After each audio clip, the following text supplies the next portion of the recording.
Good afternoon, and welcome back to part two of the 10 hours of Suzuka.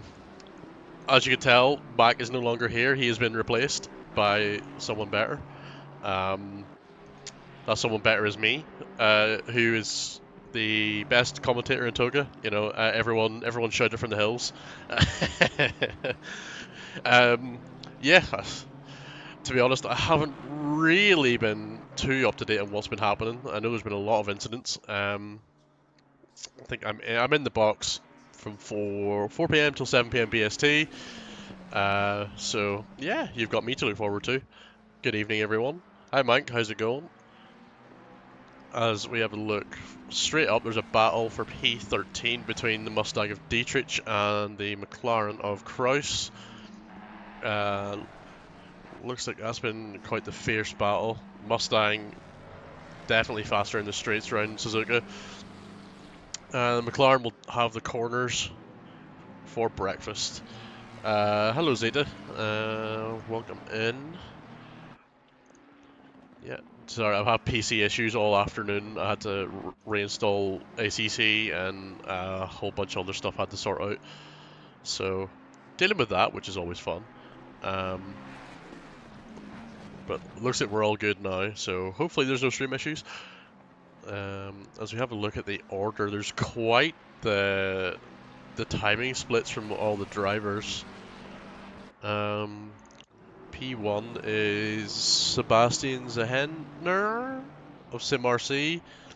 He's 35 seconds in the lead over Jacob Blizzard in the McLaren. Quite a few. We still have 32 cars in the race, which is good to see. Hopefully there's not too many incidents happening. Well, it probably will be, potentially. Well, Dex might not like me saying that, but... Oh, I've jinxed him now.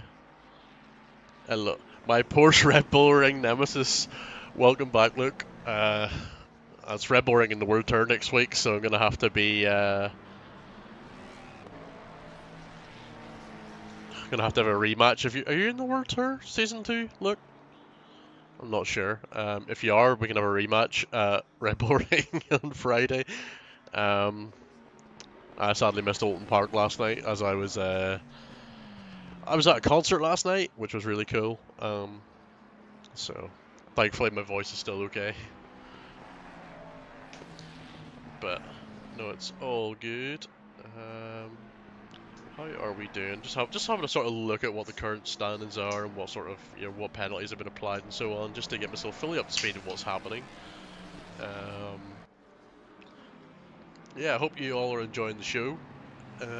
It's been a really eventful race so far. Although I do see there's not many cars that are fighting each other for position at the moment. The only sort of cars that are close to each other is P5, 6, and 7. Miyamoto in the not really high detailed livery for the Merc. This is not in. Sorry if I got that wrong. The 297 McLaren and Southcott in the Stone Cold Racing BM. They're a couple of seconds between them guys. S Club 7 concert. No, it was a very niche, a Welsh band, I think, called Holding Absence, which were really good. The S Club 7 concert is 2 weeks' time, Mac, just so you know.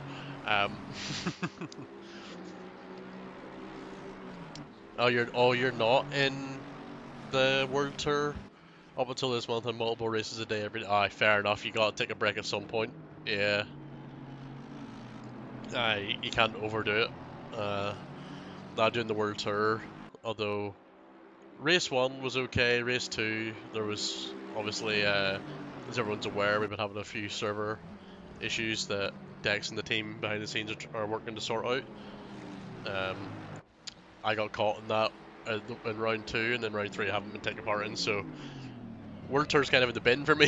It's just gonna be having fun and no chance of getting a high rank at this point.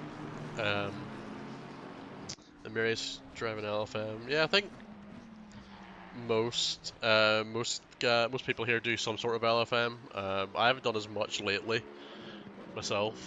Just I've been so busy all the time, but I do what I can. Captain Speedy, rules about flashing are they stated in the rules? So my knowledge of this is you're allowed to flash 2 to 3 times per lap max. If there's excessive flashing, that's not allowed. Because that's just putting other drivers off at that point. But you are allowed to flash a couple of times.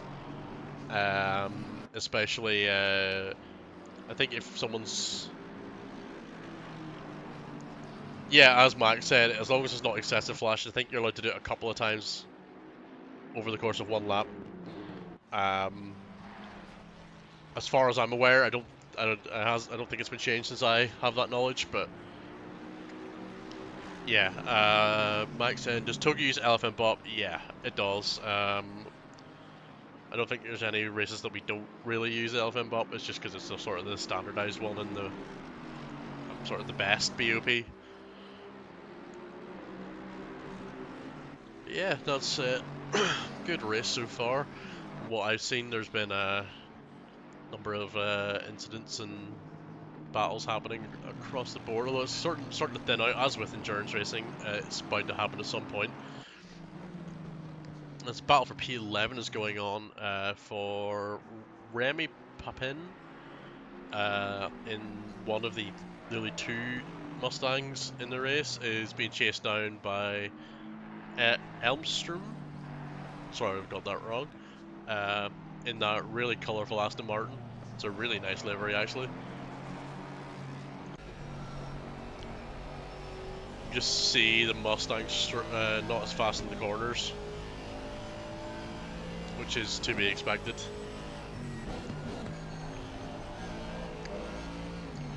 Yes, Mac! Smash the like button because you have the best commentator in the house for the next 2 hours 50 odd minutes. Basically, just gonna yap about everything possible just to bide the time. So yeah, feel free to just start talking about random things because I will happily contribute. I'll see the F1. I've missed the last of the F1 qualifying actually. I see Perez is having an interview, so he must have done alright in the end. If there's no LFM bot for the track that'll be used, yeah, pretty much. I don't think there's been really any instance where we haven't used LFM bot. Just from what I know, it's the best one, just for balance of all the cars. But yeah, no, this Aston is he's coming alongside into the final chicane. Oh, he's going to make the dive and the touch. Sends the Aston wide. Mustang is going to retain that position.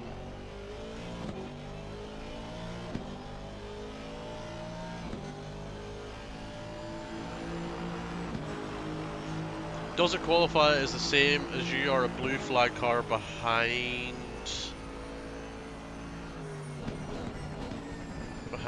you with the car behind? Or are you talking about how if you're fighting someone position but there's a car that's lapping you in between the 2 cars? If that's the case, then you have to let that, if they're like, yeah,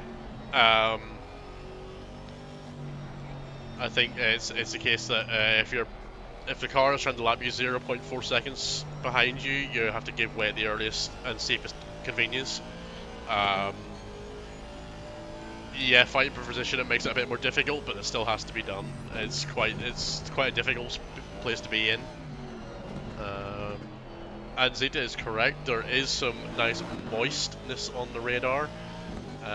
Rain starting in less than 10 minutes probably. I don't know when that flicked over, so we're gonna get some more rain, some more carnage, some more fun. Hopefully it's a longer stint, a nice long stint of rain, so that we can have everyone switch to wet tires and have some fun. Bring the oars back out. We need thunderstorm conditions for that, Mac. We could pray for that. Although I don't know if the drivers would agree. But But no, it's gonna be interesting with the rain. Another bout of rain will make it nice and interesting. And apologies for the use of the word moist. If you don't like it, I really like the word, so I use it. 1 minute to light rain. Interesting. Yeah, I just didn't see the radar update, so from Luke's opinion, the rain is coming imminently, which is going to make the transition very fun. Luke's pit crew has budgie smugglers and mankinis. Oh, as we're speaking, the rain has just started to fall. We're going to have rain plus in 10 minutes and medium rain in 30 minutes. So it looks like there's going to have to be a switch to wet tires at some point. Don't forget the goggles and the helicopter hats. Do you know what? I'd pay to see a pit crew in that exact uniform perform a pit stop. That'd be very funny. Oh, as the Aston's going round, they're going to go two. Oh, he's going to actually take the position and detect the one. Oh, the Mustang has outbraked himself and hit the rear end of the Aston Martin. Oh, that's...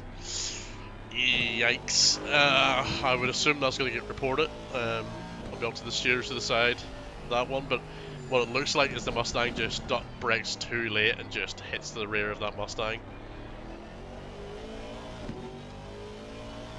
Yeah, I'm assuming the Aston there has braked a slight bit early because of the rain. The track's already greasy, so the driver's going to have to be taking a lot of caution, as the Aston is now looking to be lapped by P4, the number 17 car. Just keep an eye out for excessive flashing. I saw them flash a couple of times, so hopefully they won't excessively flash. Oh, they're flashing again, yeah. It's not really allowed, as the Merc has P6 for company, and the Mercedes goes wide. That's letting the McLaren through. They're going to go side by side out of the hairpin towards Spoon. This is going to be interesting. Who has the drive here? It looks like the Merc has the drive to stay ahead just about. And is the McLaren is going to yield that position for now.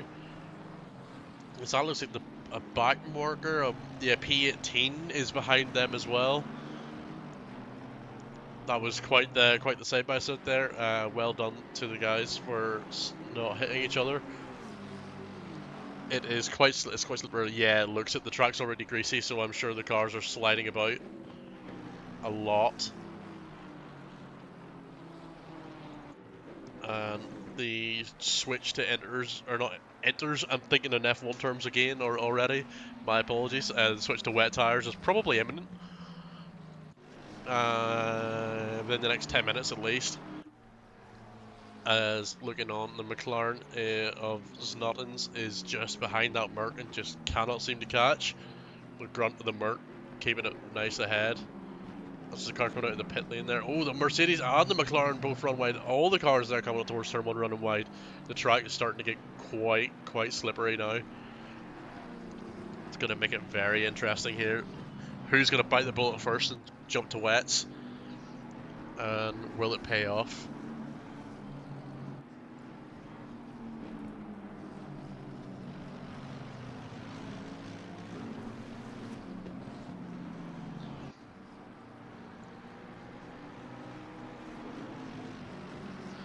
Sorry, just reading Captain Speedy's comment. Situation: even if the behind car is the faster car, is for position, the car behind is to be let pass. I'm assuming that's the faster car that's lapping you.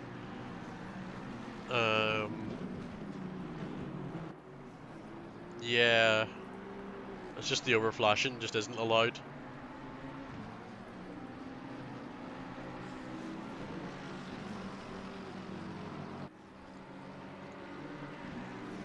And there's a couple of cars in the pits. Timmermans from P3 is in the pits.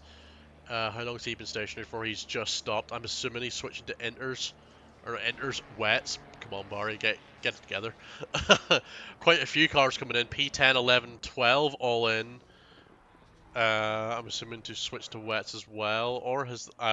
honestly, I don't know what when the driver's stint time ends. So it may be just the driver's stint time's ending. I'm not too sure. So it's either that or they are just switching to wets because it's getting wet as the track is now turned to damp. So there's 6 cars in the pits, 7 cars in the pits. Let me see. Can I see what he's on? He's on wet tires now. So yeah, a few cars switching over to wets. P1 is in the pits as well. Yeah, everyone's starting to die for the pits now, so I'm assuming they're all going to be changing to the wet tires. As quite a few cars are in. All these cars are going to be fighting for position on the way out.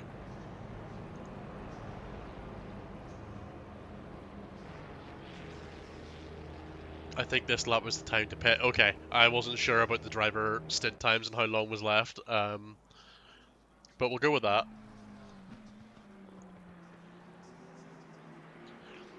Yeah, no, better to pit. If you scroll to the top of race control, you see this.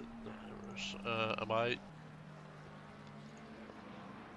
Oh, yeah. Sorry, I was viewing the wrong screen, or the wrong page on race control.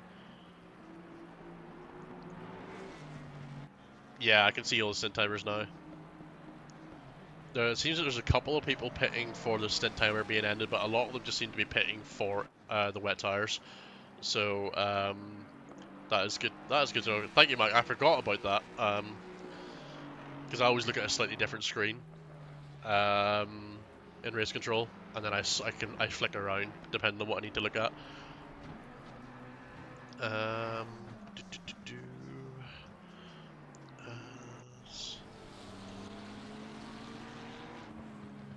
As Dimitri Smirnov has Robinson for company, but there's a back marker in between the two of them of Moss. So he will have to get out of the way of Robinson very soon, as I'm assuming they're blue flagged. From I think that's less than a second, so they will be getting out of the way at the earliest convenience. Yeah, Capspeed as Max comment there. It's always mentioned to not over flash whenever you're in driver briefings and so on. Yeah.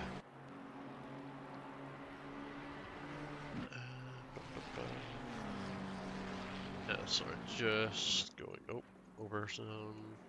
Yeah, there's not really any cars fighting each other at the moment as the car number 17 is in from P4. That lets the Mercedes of Miyamoto in. I don't think they've pitted for wets yet. Doesn't look like it. Let's check. Yeah, no, they're still on dries. So, yeah, the order's being shaked up quite a lot here, just with everyone pitting. Yeah, Miyamoto hasn't pitted yet. He's got 40 minutes on his stint time. Kraus in P15 has just pitted for his. I think everyone has been in the pits for wets now at this point. As the rain is going to keep tumbling for at least the next 30 minutes. So, gotta have that. As Pelletier Sharp, sorry if I got that wrong, has Janetti for company. I'm not going to be able to pronounce your last name, so I'm going to just say your first name. As Kedvis has a stop group 30, I would assume that will be for spinning in the pits when coming in for fresh tires. Both of these guys pitted 5 minutes ago, and I believe are on the wets. Let's double check. They are both on the wet tires, so this is just a straight fight for position here. Between these two guys for P28. Yes, P28.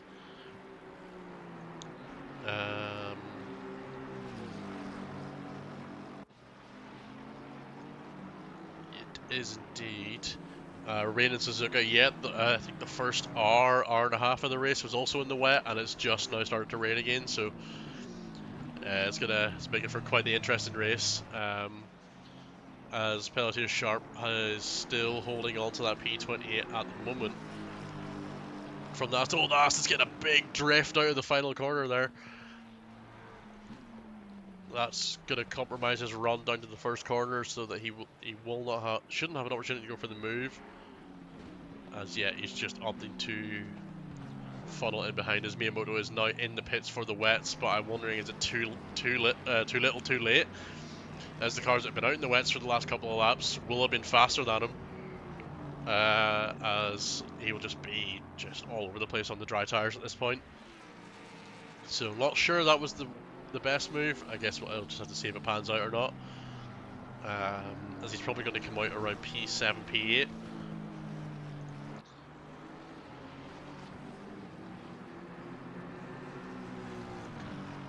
Alex, are these pros or average players? The strength, yeah, as Lucas just put in there, the strength of field is very high, but they wouldn't be like your Jardiers or anything like that. But yeah, these guys are still extremely quick. So it's always good to watch them as again, the Aston just having a little look, but just not quite. Oh, as he might have got a better run in. They're almost side by side coming out of that hairpin corner there. Oh, that McLaren's going very defensive as the Aston's going around the outside down towards Spoon Corner.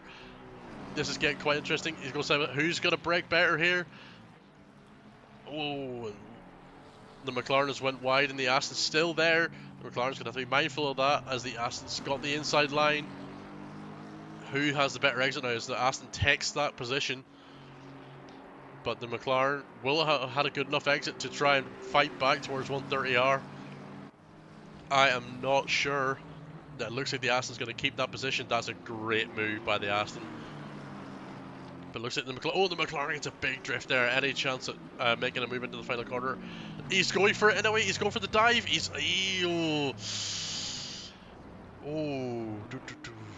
That was quite the dive there. I don't think that was a good idea. Alex, how many cars are on the lead lap? Let me just try and work that out. So I think it's about a minute. That's about 2 minutes. I think the top 6 are all in the lead lap. Everyone else has been lapped at least once. There has been a number of incidents and spins and crashes.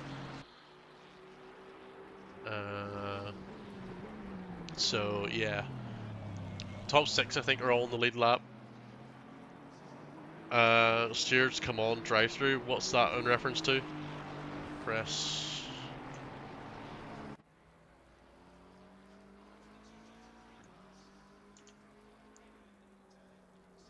I'm not quite sure what you mean about the stewards. The stewards are doing a great job behind the scenes, dealing with all the reports and incidents that are coming through. But yeah, that dive bomb from the McLaren there was not it, in my opinion. Again, remember, do not take what I say as a grain of salt. The stewards will have a better idea of what's going on than I will. As Miyamoto has now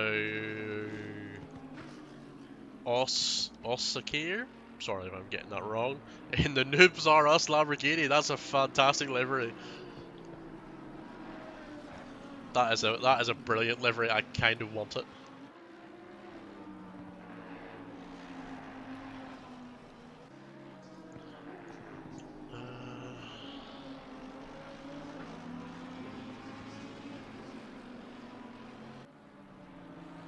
Yeah, I think the top 2 are in lap 10. I've done 107 laps, but there's still guys to cross the line. So I think it's the top 5, top 6 that are definitely on the lead lap. Not sure about everyone else. I'm using my race control on the other screen to just sort of go by the gap to determine. From what I can tell. Oh, as Miyamoto has also came from company at the hairpin. Oh, look at that. That's getting very close there. That Lamborghini really putting its ability in the corners to work to try and get as close to and pass that Mercedes. Sorry, get my tongue twisted there for a second.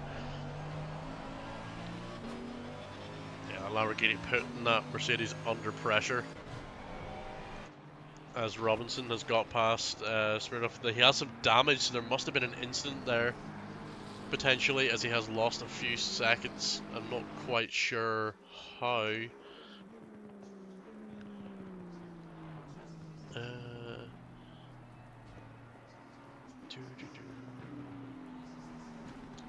Yeah, AC in the wet is interesting. I actually quite like the wet.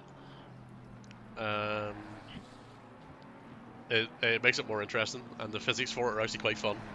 Just it's hard to work with.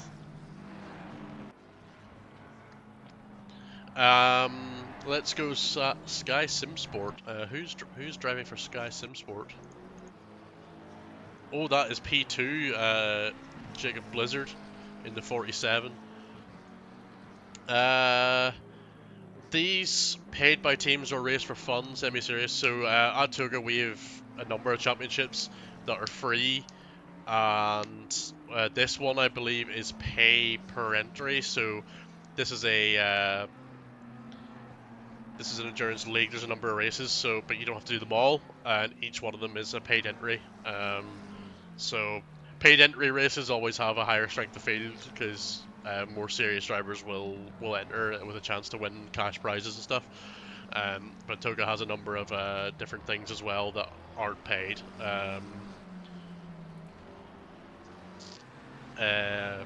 Like the Rookie Championship and stuff like that on a Wednesday, which is good.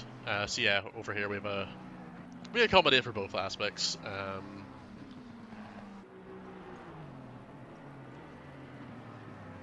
So it is.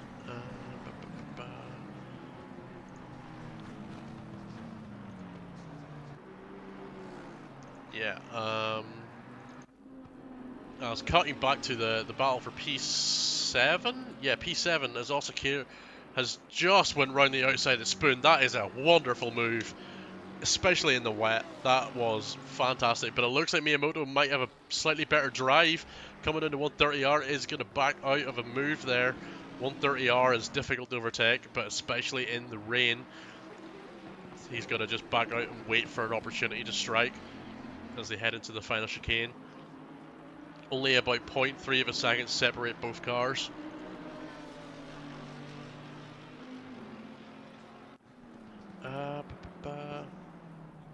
Yeah, exactly. Look, it's paid entry per team, prize for fast lap race finish. Yeah, exactly.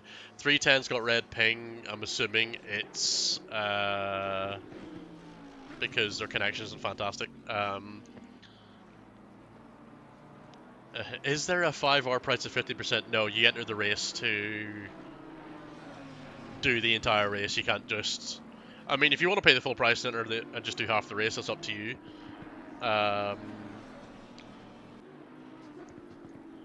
Car 310.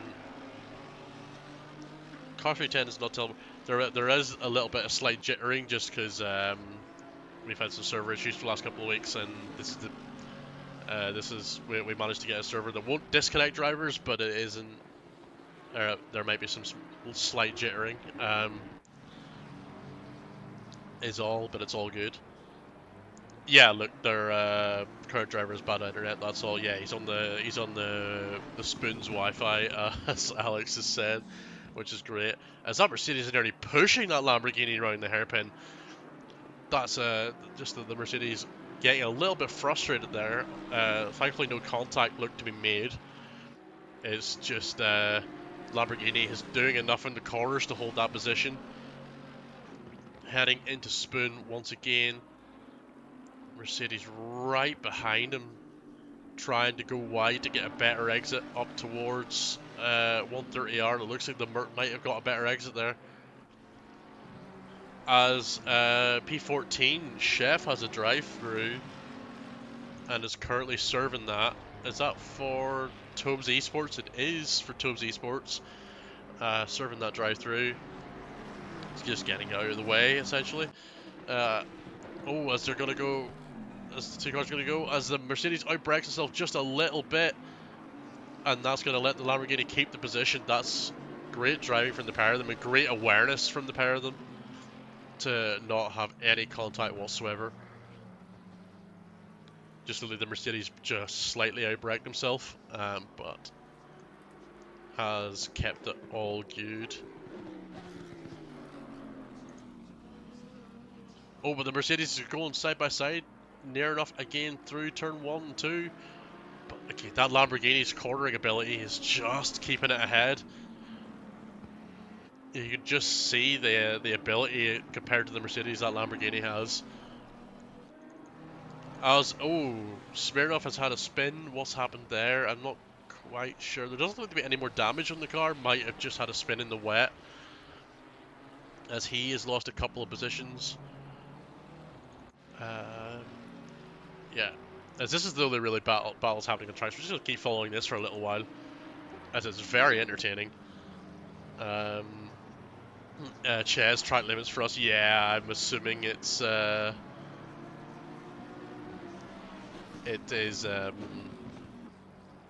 I would assume it was track limits. There's been quite a few drive-throughs with track limits, especially in the wet. Alex, sorry, my phone. Well, is there a prize for 50%? No, it's just it's prizes for whoever's can finish the race in positions.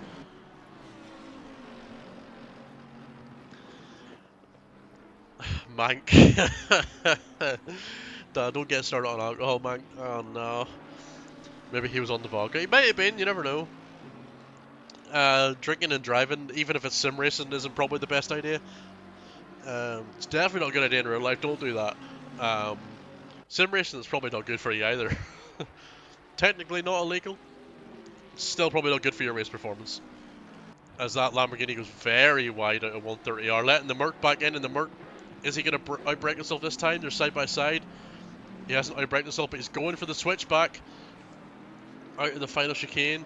Around the last corner, he's much closer this time than Mercedes. He might have an opportunity down to turn 1, as the Mercedes will have the grunt, and he is flashing that Lamborghini. I don't know why they're fighting for position, so shouldn't matter. As the Lamborghini's going to defend the inside, the Merc's going to go around the outside. Oh, the Merc runs a little bit wide there, but the Lamborghini's holding position once again. Osakir putting that Lamborghini in all the right places. Clearly frustrating the Mercedes driver a little bit there with the flashing that's going on. Oh, the Mercedes. Oh, that's an interesting sniff up the inside. Trying to force a way around as the Lamborghini reacted and has let the Merc back through. That might have been just pure frustration there. This is going to be quite the battle. Mac, yes, say it louder. This is what we love to see. Get the likes going in. Best commentator from and the server is in town.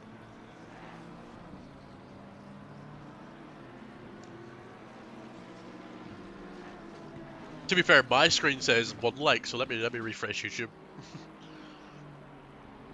Okay, it's actually 11 likes, Mac. I think you just needed a refresh.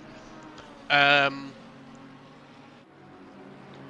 as Aria Jazz has just said, equipment doesn't make you fast, skill does. Equipment can help, but it isn't what's going to make you fast. If you basically the ability to drive the car on rails is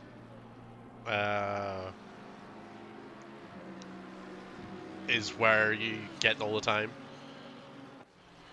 Oh yeah, absolutely, Alex. It's nice to have for the feeling. I currently have a G923, and I really want a Moza wheel, but it's big price. So I will get one, just not yet.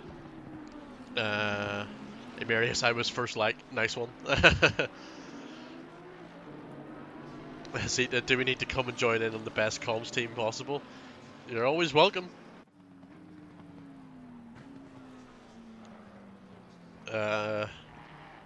Yeah, I used a G920 for a few years. I bolted to my desk, and then I bought one of those foldable play seats that you can bolt it to, and that's been very nice because you actually get a better seating position to drive the car. It's not what makes that's not what makes me like drive any faster. It's just I'm more comfortable driving the car, so I can drive a little bit better. Yeah, so my my G920, my pedals started going after like 3 years. my brake pedal started like putting on like 15 to 20% pressure randomly. Like the the little mechanism inside the brake pedal was needed cleaned out, but I did clean it out. It didn't help. So got to sim racing during lockdown and the rabbit hole began. Yeah, exactly. That's what happened with me. I played a lot of Forza growing up and a lot of Gran Turismo in the PlayStation. And then can't remember when I bought ACC, but I bought it and I hadn't really taken it very seriously for a long time. And then over the last year, I've just been really going down that rabbit hole. As you can tell, because I'm now a commentator for the sim racing communities. Money Pit, I've had it all. Play seats, G923, G9320, Fanatec gear. Yeah, to be fair, I'm just at the play seat and G923 bit. I haven't got any direct drive wheels just yet.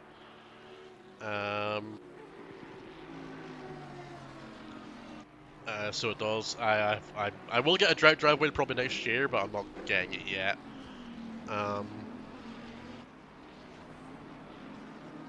I just use the clutch as a brake as a phys. I've been meaning to try it, but I've been so used to using the standard brake that I feel like it would be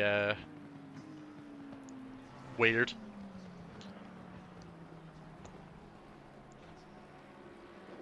Got an art cockpit. Middle bar in the play seat sucks in between your legs. I haven't had an issue with it. Mine's fine. It's maybe just your seat position might not be that good if you're hitting the bar. Because I've never had an issue with it.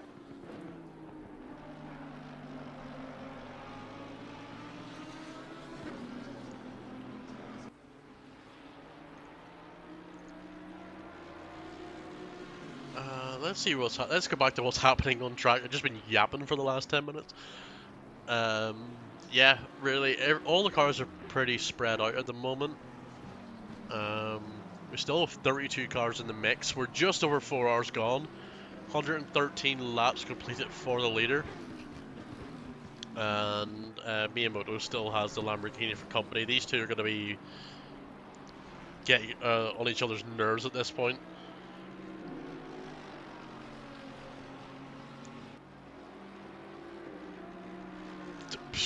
Area jet. That's a good way to do it. Build your own. Get a WR. Yeah, that's a cool idea. See, the problem is I can't buy one of those big, massive rigs because my flat is it's like a one-bed flat and it's not very big. So I need the foldable playseat to fold it away and stuff. Unfortunately, whenever I ever get a bigger place, I'll buy like a bigger rig and stuff. And I find the playseat normally it does the job, so I'm happy with it at the moment. So I am. But yeah, it's going well. Just checking. Make sure everyone's okay. The state of this T300 RS, you wouldn't believe. I'm sure I could believe it. The state of my G920 by the time I packed it in and bought a 923.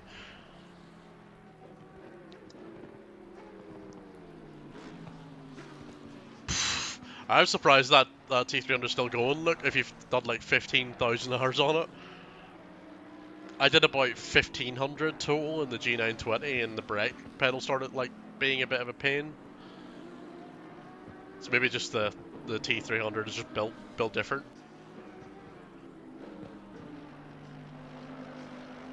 So it is. When scrap the Volvo, probably should see from that. Yeah. To be fair, a car seat would be much better than any seat you could get.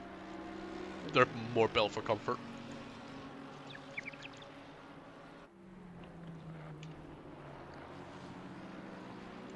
On the 4 set of pedal springs, my word. That is impressive and it's still holding together. Yeah, I think probably next year I'm going to buy a direct drive system of some sort. I've actually just had a look at the weather and we're getting medium rain plus in 10 minutes. So it's going to get even more sketchy out there on track. Skies, what's the estimated laps on wets before they wear out? Wets can last probably about an hour before they really struggle. If you were in like half dry, half wet, it would probably be like 40 minutes. But like on proper wet conditions, I think you can get an hour out of it. I know I've driven wet endurance racing before, and pretty sure anytime I drove wet tires, it lasted an hour. So I think you can get away with an hour before they start falling to bits. But the rain's only going to get heavier, so it's going to, even with the wet tires, it's going to get even more sketchy out there. So probably will expect a few more spins and a few more incidents.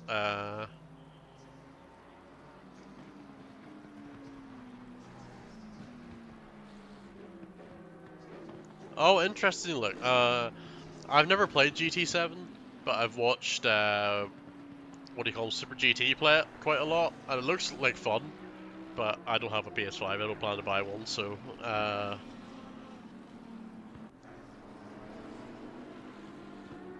yeah, full wet, an hour to an hour and 10. Yeah, plus after about an hour and 10, they'll just be in tatters, so you need to change them out. But I think isn't the driver stint time here like 65 minutes?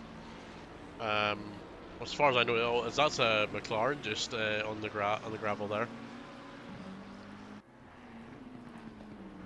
Yeah, like the stint timer is 65 minutes, so I think you can get the wets a full stint, but the last like couple of laps probably they're gonna be tired tires. Let's put it that way. Most etc. aren't unless you use an adapter, but it's not official. Oh yeah, yeah, like non-official adapters like that can be pretty dodgy to work with. That's the fun with technology, because everyone patents everything and makes it only work with certain bits, and it's just frustrating.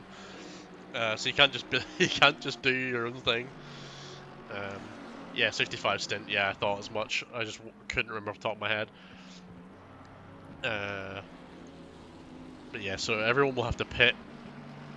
There's people that most cars are about 25 minutes for this stint, so they can do another what, just under 40 minutes. So, as Kraus has Smirnoff for company, McLaren v Ferrari here. Now Ferrari number 13 does have a little bit of front end damage though, by the looks of it. Excuse me, sorry. And that Ferrari needs his front downforce. But it looks like he's got a decent exit out of that corner. So it's going to be interesting to sort of launch an attack into turn 1. He's going to pull out to the side. Will he be alongside enough? Looks like he is. He's going to take the inside. And he's going to take that inside. Can he hold it? That's a brilliant move. Well executed in the rain. Straight up to P17 now, dropping Kraus back to P18. Although Kraus is pretty safe, as Corbin in P19 is 38 seconds behind, so in that number 100 Aston Martin, so he's pretty safe at the moment. As Robinson has Ducrot for company. Oh yeah, the camera for this corner is weird. Oh, that Aston Martin doesn't. Oh, it looked like it had damage there. That was just a weird camera angle. I think I need new glasses. You need TOGA as a sponsor. You'll need to talk to the boss man for that. So you will. That's above my pay grade. So it is.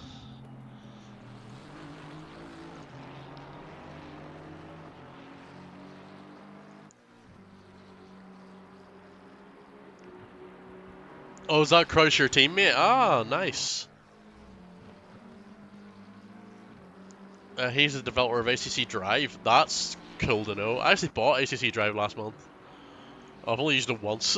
But I plan to get more use out of it if I do more endurance racing. I'm taking part in the Spa 24 next month, so I'll probably be using it then. I'm sure. That's cool to know.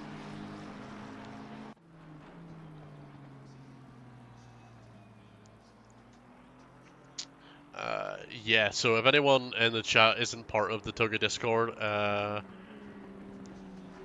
all the links are in the description of the stream. My I just forgot how to speak there for a moment. It's a great community. Everyone's welcome, and we do a number of different championships and races and stuff. I don't think I have the graphic Mac was supposed to send me, but we are starting a members only championship. Members Monday race series. Yes, that's the one. So it's to thank everyone who supports our community monthly. So it's going to be hosting a Monday championship, three rounds with a couple of sprint races in each one. It's a 10-minute practice shootout, then a 20-minute race, and then a 20-minute reverse top 10 race. Yeah, I don't have the graphic here, but you can become a part of the Tour community by supporting us. There is links in the Discord for that. I don't have the graphic. There's 4 tiers of it. And you're more than welcome to if you wish, and greatly helps us, keep everything running. And it's a great cause. It's a great community. We do a lot here, and we help everyone out. So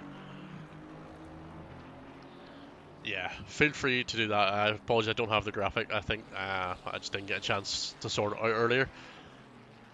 Fiat spinning. Where is there a Fiat spinning? I didn't see that. Someone's in the pits. As Moss has Vernol for company for P23. Skies, when AC Evo releases, do you think GT3 Racing will go there or stay in ACC? That depends how well AC Evo translates the GT3 racing we have currently. If it does it well, I think everyone will migrate to AC Evo. If not, I would assume there will still be like a hardcore community of ACC fans who will stay here. As Moss is going around the inside of 130R. Oh, that's a tap from Vernol there in the BMW. Sends Moss off the track, and they're going to keep going at it, as I think Vernol just backed off for the second, realizing that he tapped the car there. But he's not going to be far away. He's 0.3 seconds behind.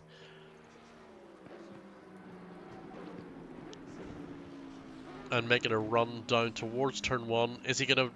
He's having a look, but he's not going to make the move. He's going to just sit behind and wait for the mistake. And there is the mistake. Moss goes wide, letting Vernol in. They're going to go side by side through turn 1. Oh, it's very sketchy. It's very tight. But it looks like Moss has the inside here, and he might hold position. But Vernol's been run off the track. And Moss holds that position. I don't know about that one. That looked a little bit like he was being run off track. But again, I'm not part of today's steering team. It's up to them if it gets reported, and they will deal with it accordingly. That is just my opinion from what I've seen. So just don't take what I say as gospel. But no, there's some good racing going on, even 4 hours and 10 minutes into the race. Would be interesting in West Suzuka with the Audi. I think if you were to do that, you would end up in the wall multiple times, because driving the Porsche in the wet is hard enough. Audi is harder. Audi is a much harder car to drive than... I think it's probably one of the hardest. Porsche is probably the second hardest car to drive.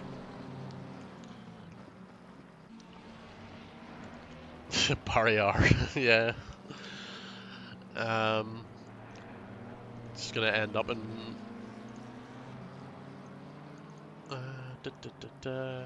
Yeah, basically the idea will be meeting Barrier at some point if that was the case. Quite a few cars have already met Barrier. As suspected, it is like a wet Suzuka. It's a tough track in the dry. As Moss goes wide, that lets Vernol in on the outside in the finish chicane. Who's gonna brake first? They're gonna hold fort. They're avoiding contact with each other, and that's a brilliant move by Vernol. But Moss has got back around the inside.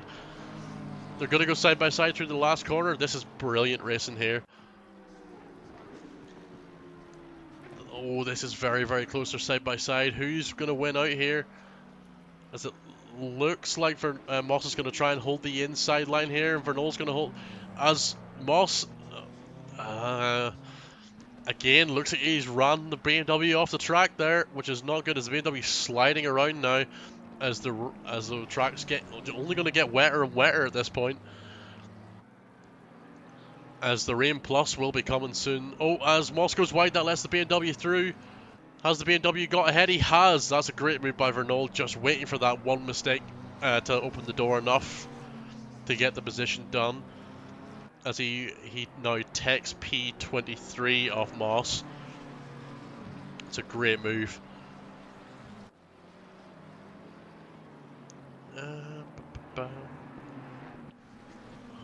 Moss is going to stick with him though, which is good to see. Mank, thanks, Barry. What have I been thanked for?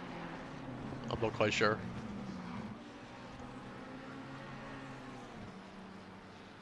And I just having like brain lag at the moment, or what's happening? Sky is, yeah, some of the racing's brilliant. Some of these drivers are got great awareness around them of being able to race side by side, especially in heavy rain.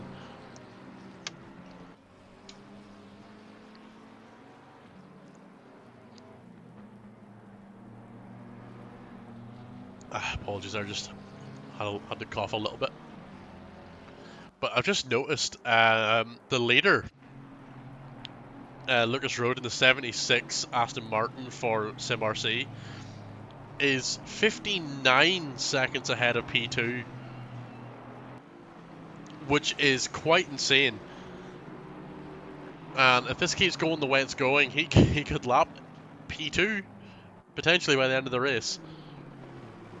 If this keeps going the way it's going. That's not taken away from P2. P2's doing a fantastic job himself. It's just that Aston Martin's just gone, essentially.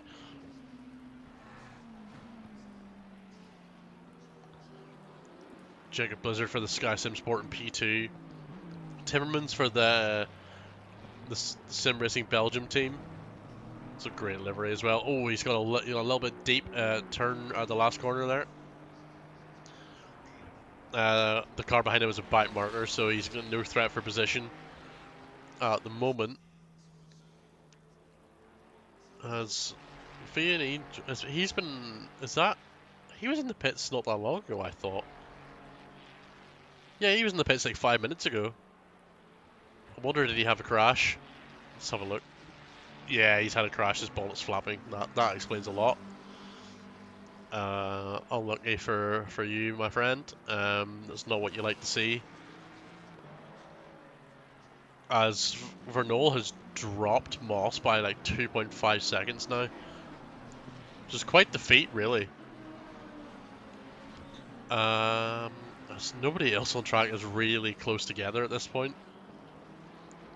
In terms of taking positions, there's obviously bite markers and stuff all around.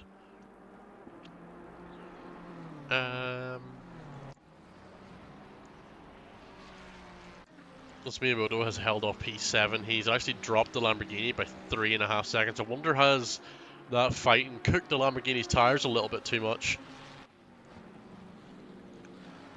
Sky S. Barry, does the caster curse exist? It does exist. There's some nights I commentate where everything I say makes everything go wrong. Thankfully that hasn't happened quite yet. It's only a matter of time before it does. Today, I think there was one night, I think it was Rookie Wednesdays I was commentating, where everything I said happened. I was like, they gotta be careful not to have contact, and then what happens? They have contact immediately, or, you know, I'm talking good, like how someone's in a great overtake, they have a spin, you know. It happens. Thankfully, there hasn't been too much of it today, so it's all good. Welcome Hunter X97 into Twitch chat. Excellent comment. Welcome. Hope you are enjoying. Oh.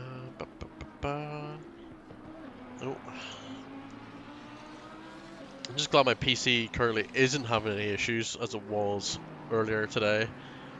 Anytime I had race control open with ACC, it would just go bananas. Crash everything and just have a great time. Had to reinstall ACC completely to fix it, it seems.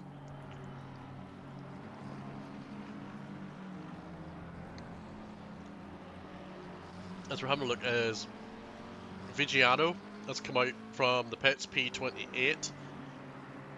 So it looks like he has his blinker on, like his right indicator is on. It is. Must have been for letting through a car that was lapping him and just hasn't turned it off.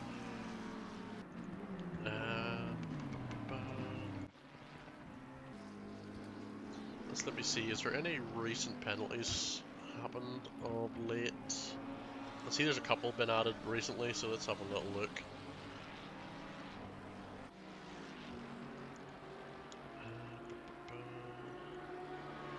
Since I started taking over,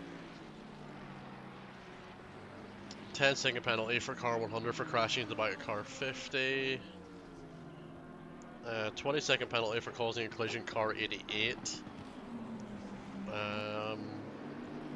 And 15-second penalty for moving under braking for car number 7. Not too many penalties. All the drivers are keeping it relatively clean at the moment, which is good to see. Any more penalties that come in, I'll keep you all apprised of what is happening there. But yeah, it's now the point where I just yap for the next 2 hours about completely random things, as there's not much happening on track other than just bye markers being overtaken, as there's not really anyone for position really at this moment in time. As I'm not going to be able to pronounce your last name, I'm sorry, Bastian is in the pits. Yeah, currently running last at the moment. Oh, he has a drive-through, that's why. That'll be for track limits.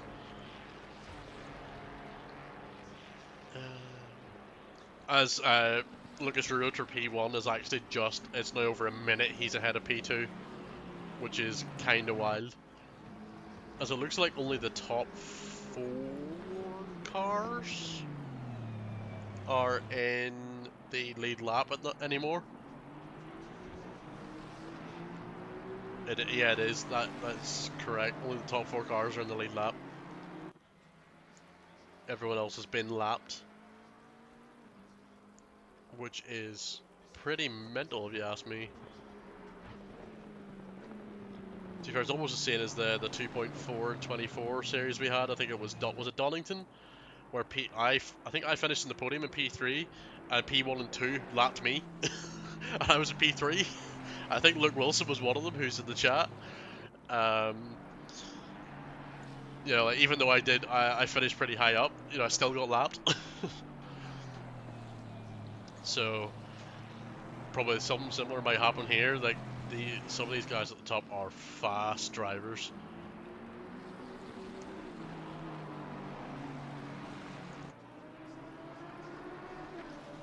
Just have a look at the stint timers. Most cars have been out on the wets for about 40 to 45 minutes, so they will be having to pit soon for their stint timer, because it'll be going off in the next 20 minutes. But it's also now it's still saying there's to be rain plus in 10 minutes. I'm pretty sure it said the same 20 minutes ago. So the rain's here to stay for a little while longer. It looks like they're going to have to pit again for wets once their stint timer comes up. And that is going to keep it interesting. I think the rain is also probably separating the cars out a little bit more than the drive would. Because all these guys are fast.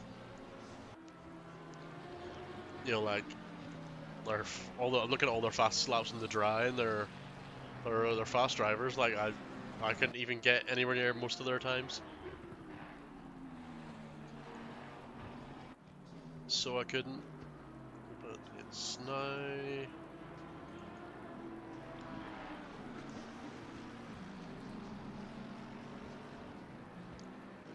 Let me see. Just having a look over race control to see what is happening. As there might be a podium battle coming up shortly. Naldi in the number 17 Ferrari is only 1.7 behind Timmermans in the 14 Ferrari in P3. And last lap, Naldi was 3 seconds faster, so I'm assuming Timmermans has had like maybe a slide or two, or something's happened there.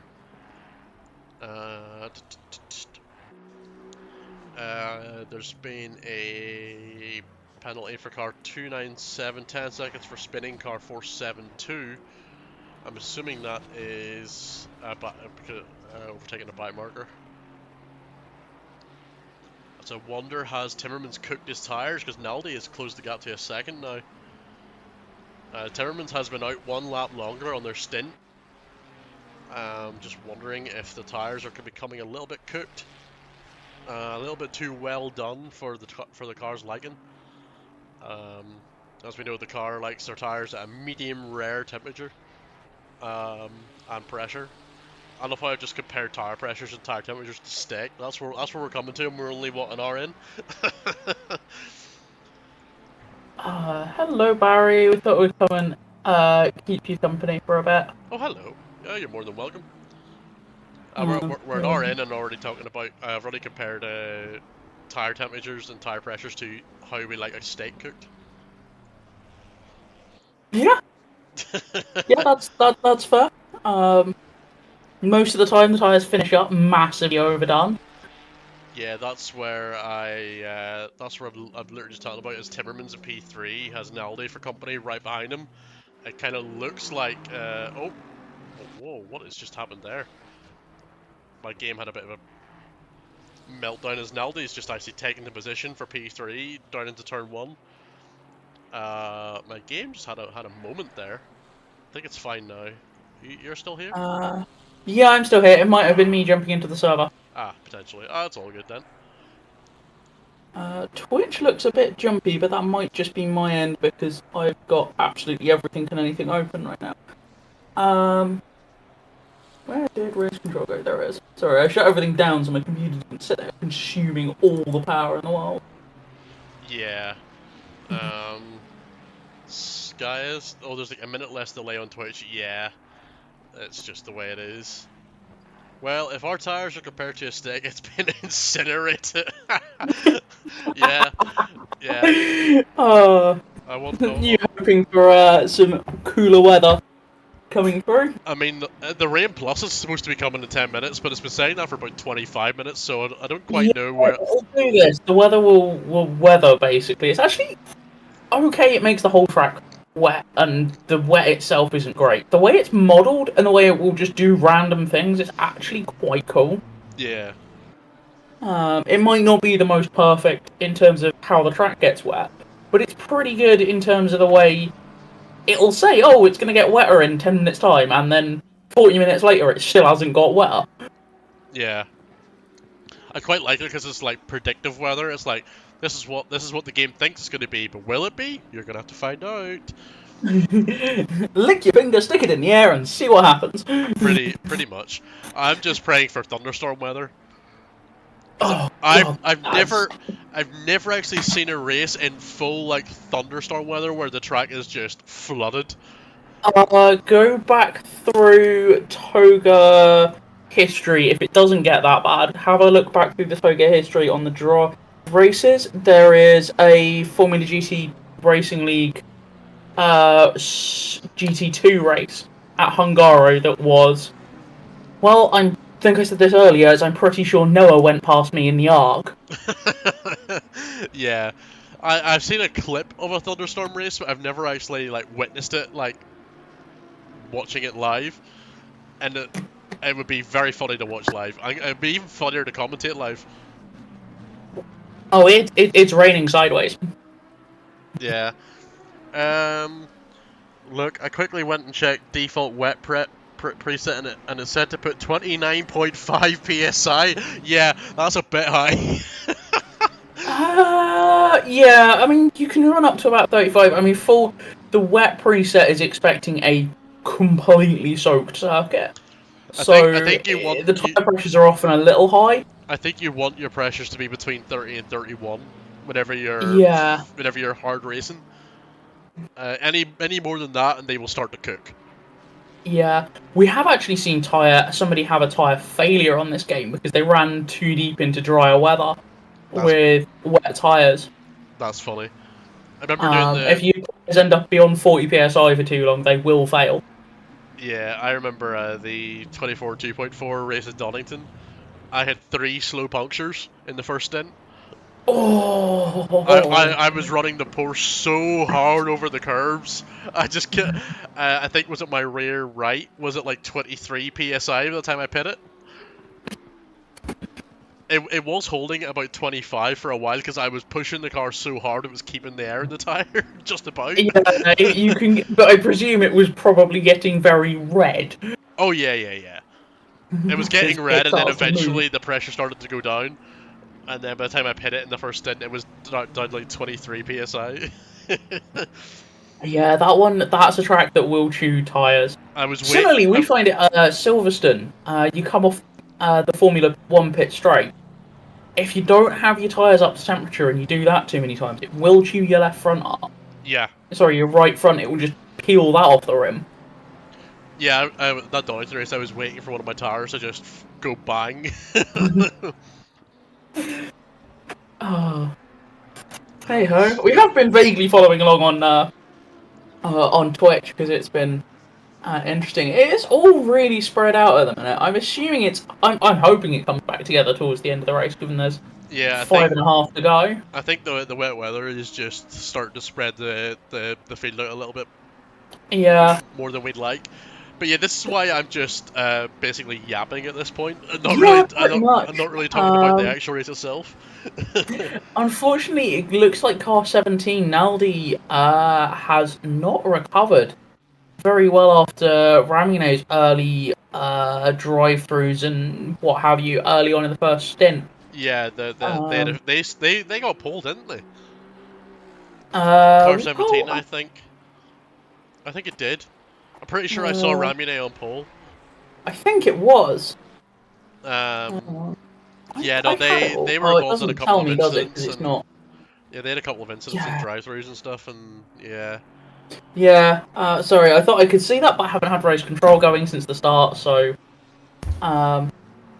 No, I can't see what it was. Unfortunately. Lucas Road is ridiculously fast, by the way. That's the Aston, isn't it? It's been wet. It's not surprising that Aston is flying. The car's, even though they've nerfed it a chunk, the car's still really good in the wet. Yeah, he's a minute and 4 ahead of P2. Which is absolutely wild. Yeah, I mean, you can run that car surprisingly aggressively set up because its natural setup is probably squishier than most cars naturally will run. So there's not a huge difference between a wet and a dry setup. Yeah. So a full dry setup doesn't suck in the wet. Yeah. I'm just reading Luke's messages. Did a flooded race in Kyalami with QRT, but there were so many crashes they ended the race and restarted in track conditions. Yeah, no, I agree. They are wimps. If it's gonna be flooded conditions, just go for it. It's funny. Definitely. Only driven in flood at once in casual lobby. It keeps you busy. Yeah, I can only imagine. I'm pretty sure your braking zone is the exit of the corner before. Yeah, pretty much. Pretty much. That's when you have to start braking. Yeah, it's just don't go anywhere near the throttle. Yeah, pretty much. We had a wet one. It was about this level of wet for about 4 hours, 4 or 5 hours, I think it was at Indy. Ooh, Indy as well. Yikes. Yeah, Indy in a Lexus that had not enough rear wing in it. Nice. Yeah, that's gonna be spicy. That was terrifying for stints. Yeah, the hardest wet race I did was the 8 hours of Monza, where it rained every 30 minutes for 30 minutes and then was dried out again. Oh. It was so frustrating. Because it was like, do you run wet tires or dry tires? You don't really know.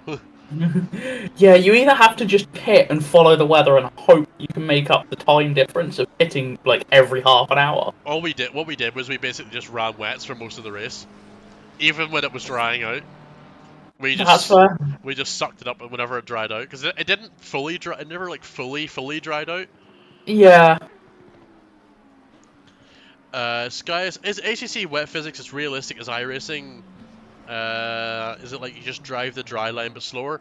Kinda. I think iRacing's a bit more realistic, but ACC isn't far behind. I think you still have to drive the one line. because you can clearly see the two different line or the main line that they're all driving.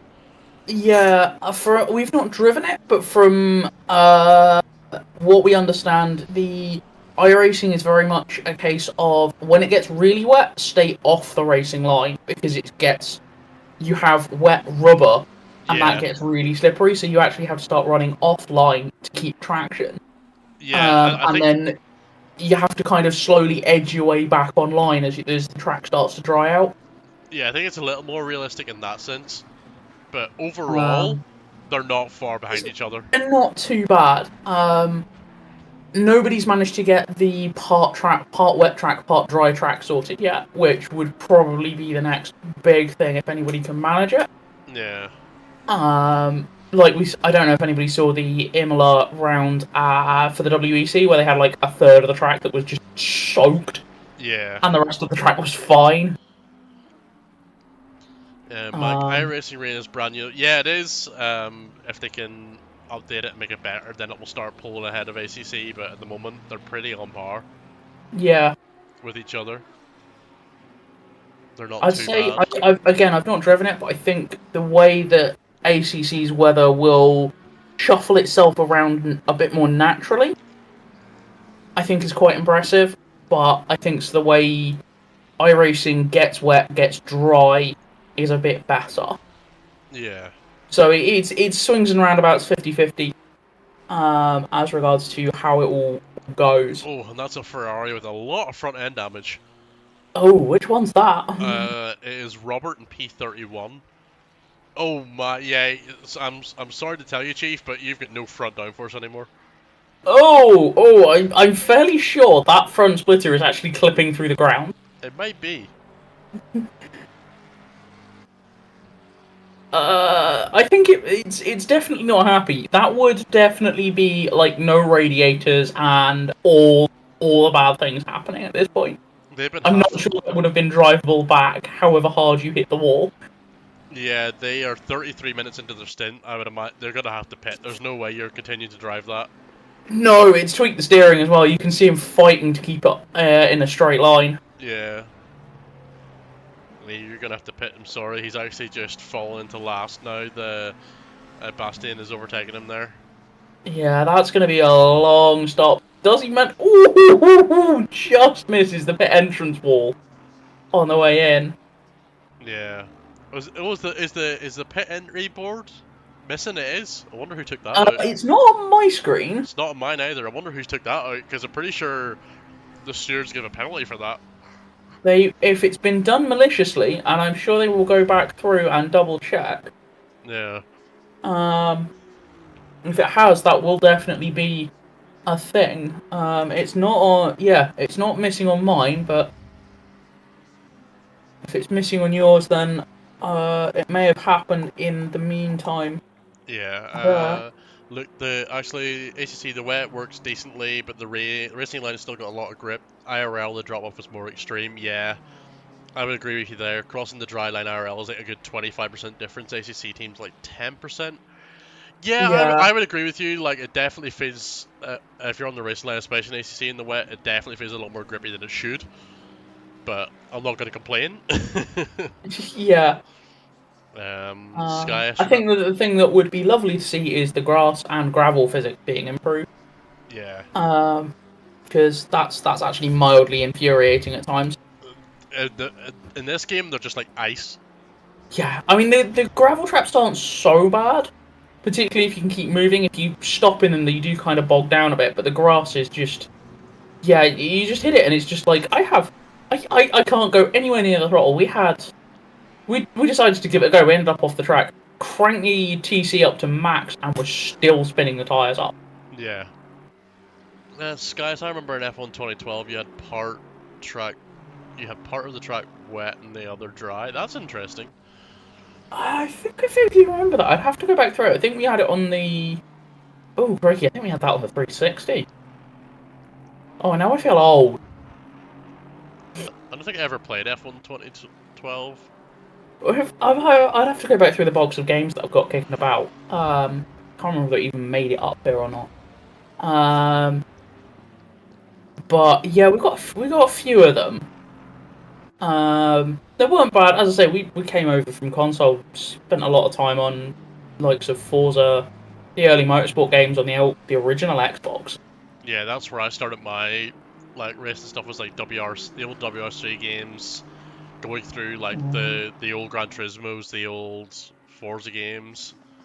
Yeah, I mean, really going back quite a while. We very much started out on PS1 with the original Le Mans 24 game with all the panos and stuff like that running around. That's cool. Yeah, My drag race is like ice drives me mad and causes me effort. Yeah, it really does. But yeah, I think it stops cheating. Yeah, I think that's probably why it's so like hard to drive. Oh, horrendous. uh, that Aston is doing its best impression of Tokyo Drift at the moment. Which one was that? Because 218 P13. I was going to say my brain's just failed. My name Yanis. Hang Blue on. Squad Community. What does that Hello. say? What does that say in the back of his car? Which one? Uh, the Aston number 218. There's like almost like a bumper sticker on it. I'm gonna go find out. Kind of curious. You're gonna go an F7 now. What does it say? It says, "Woman driver, please be patient."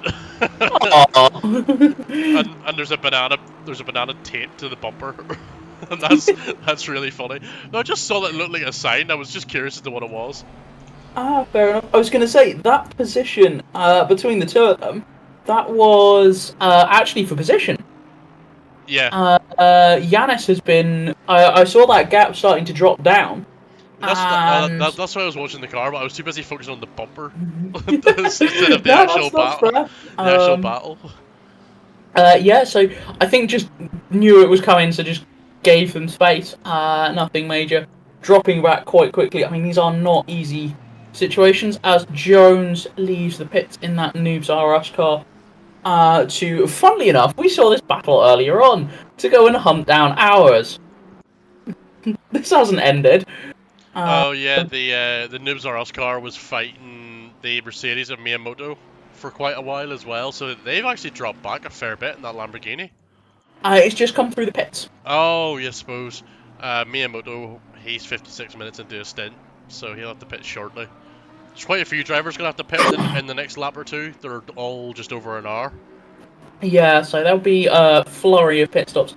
Drokos, though, Yanis has got a drive-through. So that will probably give the Aston... They've given the Aston a 218 that position back and lost another one to... Robinson? He's just come out of the pits? No, he hasn't. Yeah, I'm assuming that must have been an error on Yanis's part then. Wait, I was going to say he pitted, but he hasn't. He's been on a stint for an hour and a minute, hour and 2 minutes. He has to pit this lap. Pretty much, it might just be old tyres. If they've been on them an hour or so, they might have just got a bit too chewed up. Yeah, this is where the problem with Timmermans has come. Naldi in number 17 has dropped him by 18 seconds. Yeah. I think Timmermans' tyres are overcooked badly. Probably. He's struggling for pace out there. I think people saw at the beginning of the stint, because it was wet in 30 minutes, increasing in wet in 30 minutes when they went in and pitted initially. And it hasn't come, so I think they've ended up setting tyre pressures possibly a little bit high. And now they're paying for it because they've chewed their tyres up. As we see wholesale pit stops for a trio of Ferraris. Yeah, there's a bunch of cars coming into the pits now. Road out of the lead has dropped into the pits as well. Skyus, whenever I drove off track to Sukuka Wednesdays, it was like 100 kph and the car just wouldn't stop. Yeah, I think that's the other side to it is you can, as much as you hold the brakes, if you're on the grass, the car's just not stopping. Yeah, and you then ping off the barrier, and it looks like you're not holding your brakes because you just ping off the barrier with the same amount of force as you hit it. Yeah. It doesn't stop, and I think it to some degree actually causes more problems than it solves in the grand scheme of things. Yes, it stops people from cutting corners and stuff, but then your penalty system should pick up on that, and it's reasonably, the drive-throughs and stuff for track limits are reasonably good.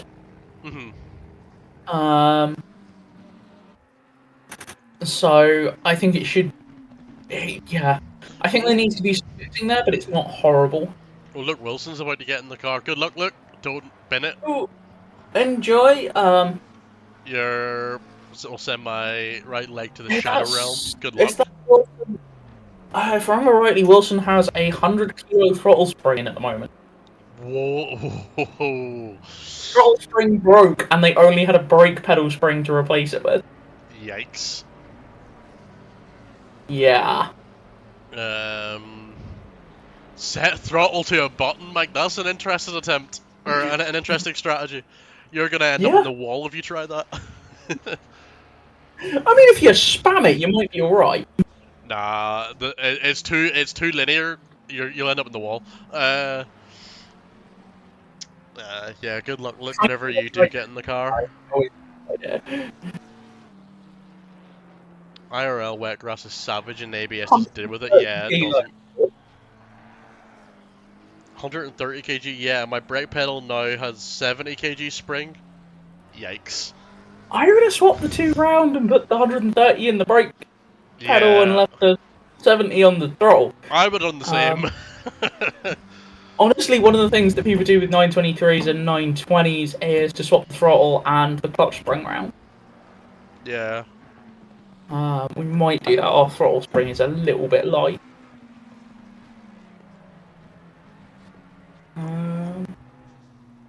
It has kind of shuffled the grid up. I think there's a bunch of ooh, Brandon's out there.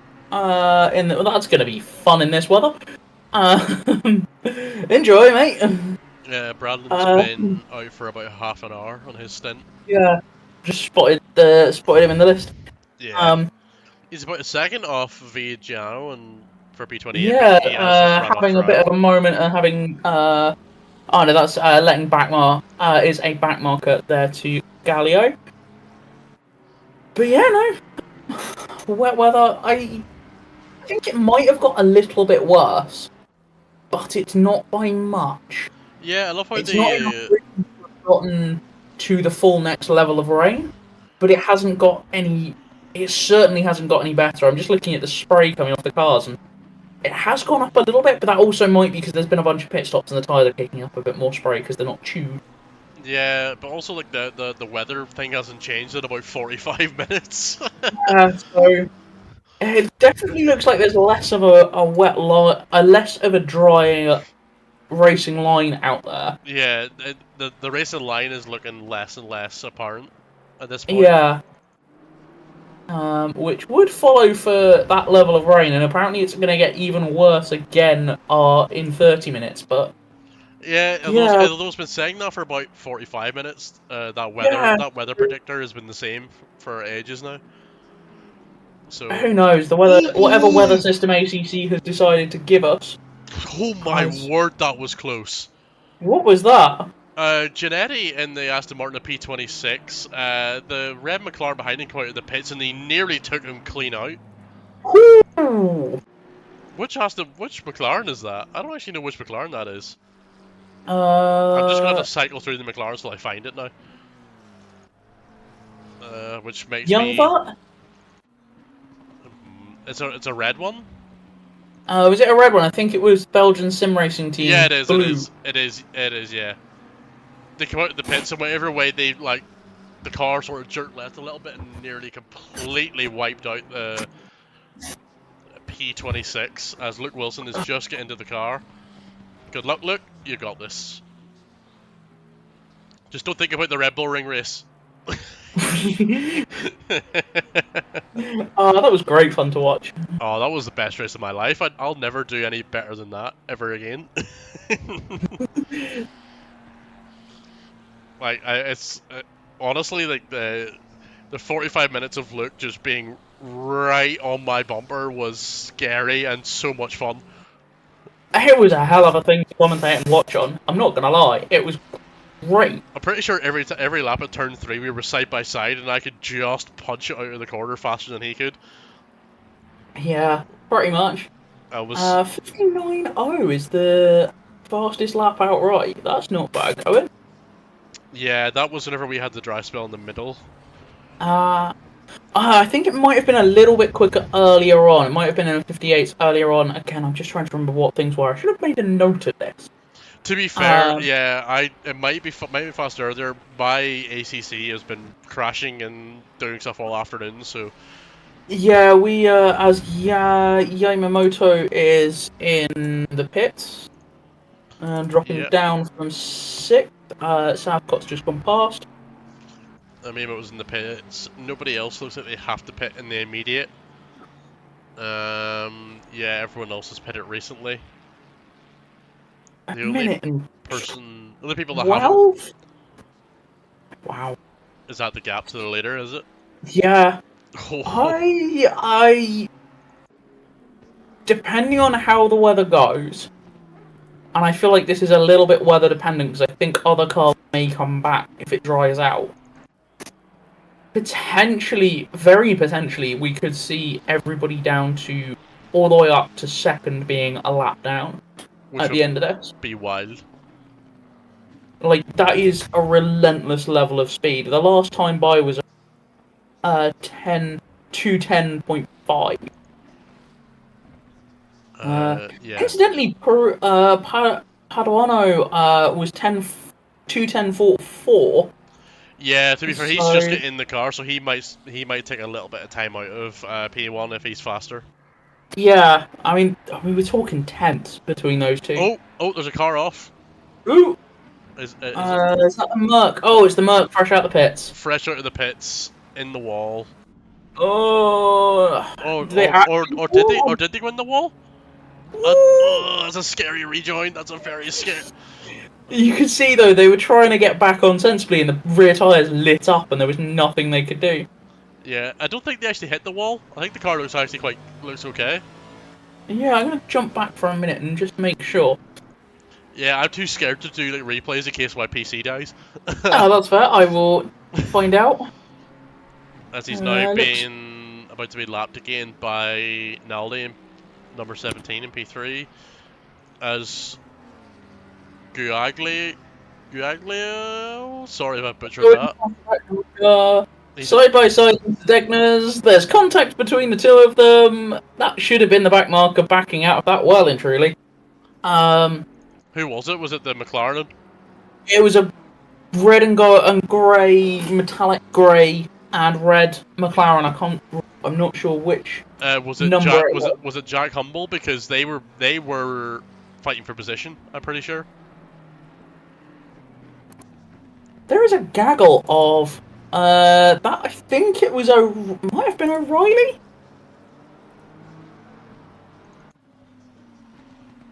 I'm not too sure. It might have been O'Reilly. Car 18 got connected up in that one.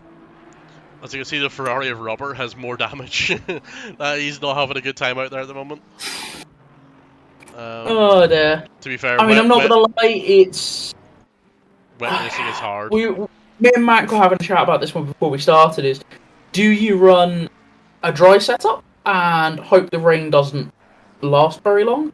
Do you run a full wet setup and accept that you're going to be slow in the dry? Or do you run somewhere in the middle and accept you're not going to be perfect anywhere, but you'll be survivable? I think they may have gone for a wet setup, full dry setup, and hope that the rain doesn't last very long. Yeah, because that car looks like an absolute handful to drive. Yeah, no, and in any endurance race that's like longer than 6 hours, I would always go for a mid setup. Unless the organisers of said event had said there was going to be no rain or whatever. Yeah, unless there is confirmed no rain, assume there is at some point going to be wet weather. Yeah. And oh, hang on a minute. Is that Naldi in the pits? Or has my game just had a moment? Naldi on my end is out on track. No, my game's had a moment. Never mind. Ignore me. Fair enough. I don't know why. It just came up with a little pit symbol. Chase Jones in the Noobs R Us a Lambo has managed to get their way all the way up to 7th now overall. Doing a good job. That is good going. Very, very good job. I really like that livery as well. It's really, really nice. It's very cool. I think they had an early start, because I think Noobs R Us, because we were having a look on their sim grid, are based stateside. Oh. So I think at 10 o'clock this morning, they had a horrible o'clock start for this one. Unless they've got drivers who were based in the UK, they've had a really, really early start this morning. Yeah. Well, at least they'll be finishing relatively early in the afternoon, so... Yeah, and they can go and get a nap. Yeah. And that sounds good right about now. Oh, tell me about it. Yeah, as I see, P1 has put in a 2-minute 9.6, half a second faster than P2. Yeah, I think... I hate to say it, I think they're the class of the field at the moment. Actually, Aston hang on. is to hit the top. P3 has put in a 2.9.4, but it must have been an invalid lap because it says P1's got the faster lap. No, so that's because that car has the overall fastest lap. Oh, never mind. P1's just on a 2.09.0. Yeah. There you go. I just commentators cursed P3. There, you know, whoever was asking about the curse, there you go. Yeah. Could so, you give some caster wisdom? What are the biggest differences of wet out compared to dry? You will run a lot higher downforce, because in the wet you need the downforce to give you grip because the tires won't.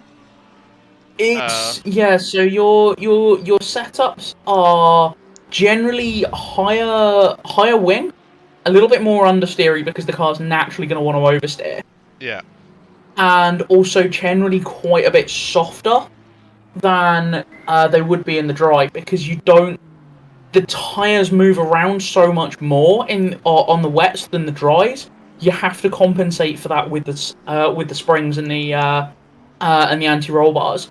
So that's what we were saying earlier, is the Aston naturally runs a reasonably high rear wing, and relatively squishy suspension. So its wet and dry setups aren't vastly different, and a middling setup that's going to be okay in the dry and survivable in the wet is still going to be pretty bloody quick. Yeah. So I think that's what we've got here, is somebody who's I think they might have rolled the dice and taken a full wet setup. Yeah, because that for the speed that we're seeing. Flying. But they will still be reasonably quick in the dry because their car it's not that big of a difference. Other cars are much, much twitchier in a full wet setup versus a full dry setup. If you go out with a full wet setup in, like McLaren, or a full dry setup in the wet, it gets really, really sketchy because the car's too stiff. Yeah, same with the Porsche. If you take a full dry setup in the wet, because the engine's in the rear, the car wants to step out in the dry. So if you take a dry setup in the wet, you ain't surviving. Yeah, it will just...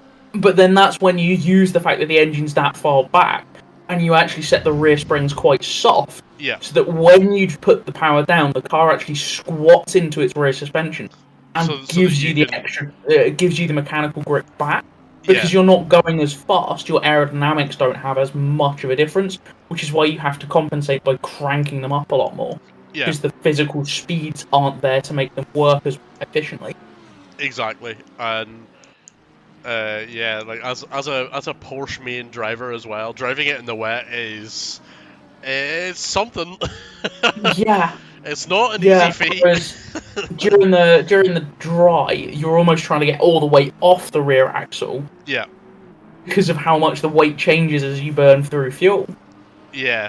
The Porsche, which is quite funny, because the Porsche, it feels a lot better on a full tank of fuel.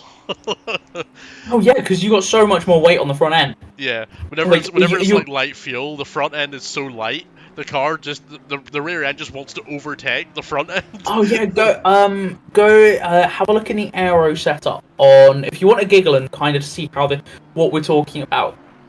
Those that have ACC, go into the aero setup, and it has a mock fuel level, and look at the ride height changes as you add and remove fuel from the car. Yeah. And that will also change your aero variation, so it's useful for this kind of thing where you're running full tanks or nearly full tanks at a time. You can see how the balance of the car is going to change. But in particular, go and look at the. Sorry, that's a McLaren nearly eating the wall. Ooh. That's a BRT McLaren going sideways up towards Diagonal 1. Oh, there. Yeah, they kept out of the wall though. That's good, but it was definitely a Code Brown moment, I think. 50p, 5p moment. Yeah. But yeah, go and have a look. Particularly the Porsche is watch its front ride height change when you change the amount of fuel in the car. Yeah. And it is mental. Like, by far and away the worst one for it. We've had it with a couple of cars. It's actually the fuel tank's been so far forward that it's had an effect. It's moved the front end by a mil or two, just in a normal setup. But that tends to be mid-engine, short wheelbase cars. Yeah, this is why setups for stuff like LFM, which are short races, compared to endurance setups, are quite different. Oh yeah, even the setups for the likes of the British GT and the Sprint series, where they're only running 1 hour at a time. Yeah. The setups for that versus the setups you run for something like this will be very, very different. Because you have to balance to deal with running high fuel a lot of the time. Yeah. And you'll be over half a tank for more than half the race. You'll be on beyond half a tank for probably 5 around hours. About, if not more than half the race distance with a car. Yeah. So you have to be the setups are they're a lot harder to do. I'm not very good at them, as you can tell. Zeta is very good at them. I am not. My answer to the question was going to be more downforce, and that was it. Unfortunately, we do automotive engineering, so we do this kind of. We play ACC and go sim racing because it means I get to muck about with the stuff that I don't get to muck about with on a day-to-day basis. It's fun. So yeah, we probably know more about the general suspension and engine setups and stuff than you probably ever need to know for this stuff. But I enjoy it and I like it, so I go and do it. Skyus, that's in my opinion anyway. That's not better than the Porsche. The Audi's worse than the Porsche. So if you take the Porsche right, and the Porsche wants to kill you in some corners, but the Audi wants to kill you all the time. I can't say too much for the Audi. I do know it. I have given it a brief go. Unfortunately, it's one of the cars we can't drive because the combination of engine and gearbox line gives us a headache. Yeah. No, I love the sound of it and I love the look of it, so I like the Audi, but I can't drive it very well. Yeah. I mean, if you want a car that sounds good and looks good, the Lambo's fun. Yeah, see, the problem is, the Lambo isn't, it's just bopped into the ground. It is the one downside with that car. It's something we found. We absolutely love the thing. It drives really well, but there's a few things I've noticed about LFM BOP versus other BOP systems is they are almost too willing to add weight to cars to slow them down rather than trying to take weight out of cars to speed them up. Yeah. If that makes any sense at all. They tend to try and balance to a midpoint rather than trying to speed slower cars up. Yeah. Ches, just for you, I'm gonna let the 38 car run a lap or two because there's not much happening in the race at the moment, so I'm just switching between cars to show them off. Mean, we've just been following the leader because it's impressive driving. 87 Youngvert going up the inside of Fuller there though. Ooh, is that for position? Was that for position? I'm not No, I don't I'm think not it sure. was. No, it wasn't. I think that's unlapping themselves. Yeah, So that is a lap. They're a lap down. Yeah. fair enough. I was as there is. Ooh. I think that was. I've had a mistake, and I got cars that are a lap up on me. I'm getting out of the way. Yeah. Sorry, Ches. Regularly scheduled viewing to let your car have a little bit of a. So give us some airtime. Oh, I also meant to say that we've actually just surpassed half race distance. As well. Oh, we have We're surpassed just halfway. past the 5 hour mark. Yeah, Marius. Yeah, the Audi is just different. It's just difficult. Not all the time. Just at corner exits mostly. Yeah, to be fair, although it's kind of most of the time though. I think it's one of these cars. If you can tame it, Oh yeah. it's unbelievably quick. I just I haven't think tamed it yet. I think one of the issues that car had was when it came out and got added to the game. Either because it was built to a GT3 regulations are effectively a rolling regulation. When they have a new set of rules, they just implement them and then grandad everything else in. Yeah. And it's up to the manufacturers to keep up with that. Now, Audi built their Evo 2 car because these regs were coming out and basically built it to match those regs. So, in comparison to everything else, it was by far and away the most advanced car on the grid. So Yeah. it did take a big weight penalty. But unfortunately, because of its electronic systems, if they had put them in the same way that they were implemented in the car, in ACC, the car would have been so overpowered, it would have been unbelievable. Yeah. Unfortunately, what you now have is this arms race that you get in motorsport. Everybody is now catching up, and everybody has caught up. Unfortunately, ACC haven't pulled the plugs out of the electronics on the Evo 2, so it now feels very old and very broken. Yeah. Ches, I may be biased, but our livery is really. It's a nice livery. It's not bad. It's not bad. It's a nice livery. I cannot see why you might be biased at all. It's not like that's your team or anything. No. Having said that, Anderson Has Wilson for is company? under fire from Wilson. Mr. Luke Wilson is out there with his wonky springs and is on the tail of the 38 Tobbs Esports car. Yeah, and he's just had a little bit of a slide coming out of the S's towards the Dagnas. But he's still right on his tail. Indeed. Still right on tail. Right, Closes right up on the way into the second half of the Dagnas. It's actually a position. Fight for position, let's go! Yay! Sky, I don't know about the Evo 2, I don't have the DLC, you drive the 2019 Evo. That's an interesting choice. Fair enough. Actually, I could see that working. Fair enough. I could see that working because it'll have a bunch of weight pulled out of it most of the time. Oh, Wilson, you're playing with fire there, Chief. He's going for it. He's going for how quick this guy is, and on the brakes, down in there, and well done. Well, that is a brilliant move. In the wet, fair that play, is incredible. to Anderson seeing it coming and going, I can't fight this. Yeah. Especially in these conditions. In those conditions, that's fantastic driving from the pair of them. I will say the standard of driving, I don't know what the stewards have to say about it, and it might be a very different conversation. But the standard of driving that we've had for everybody in this race has actually been quite impressive. I think the first couple of hours, the stewards might not have had the same opinion, but I think for the last little while, it's been pretty tame. Yeah. I'm not going to say it's perfect, but I think compared to a lot of races, it's pretty good. Ches, no, most definitely not. Yeah, it was a nice move, Ches. I know it's your car, or your team's car, but that was a brilliant move. Yeah, it was well played on both parts.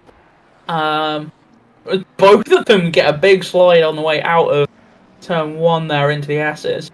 Yeah, they do indeed. The leader is now 1 minute 19 ahead of P2. That's wild. That Ashton is absolutely flying. Last time by 2 minutes 0.01, 2 minutes 9.015. In the rain, that is very impressive. I don't think I can get that low in the dry. Oh, you definitely can.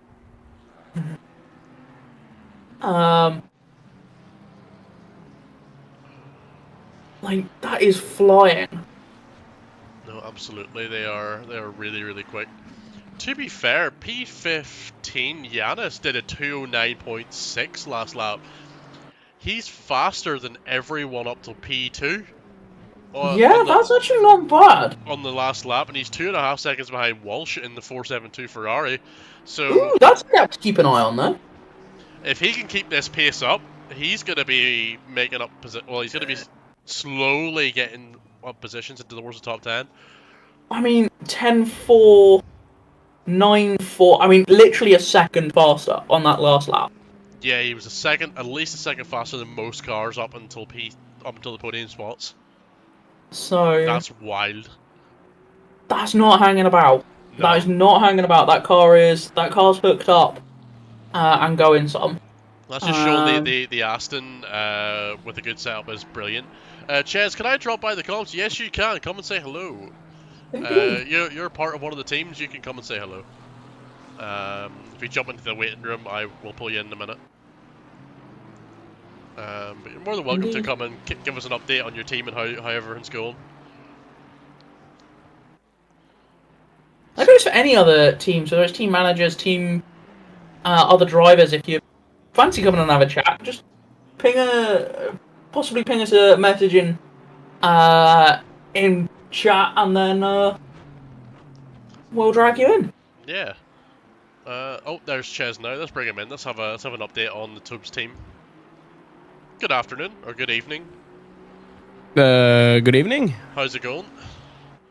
It's going quite well, I'd say. Yeah, you guys are on a great little race. Yeah. Obviously, we got overtaken, but I can't say anything about it. It was a nice move. It was a very nice move, and Wilson's just a fast driver, so... Yeah. But yeah, you see you have the number 100 Aston for company now.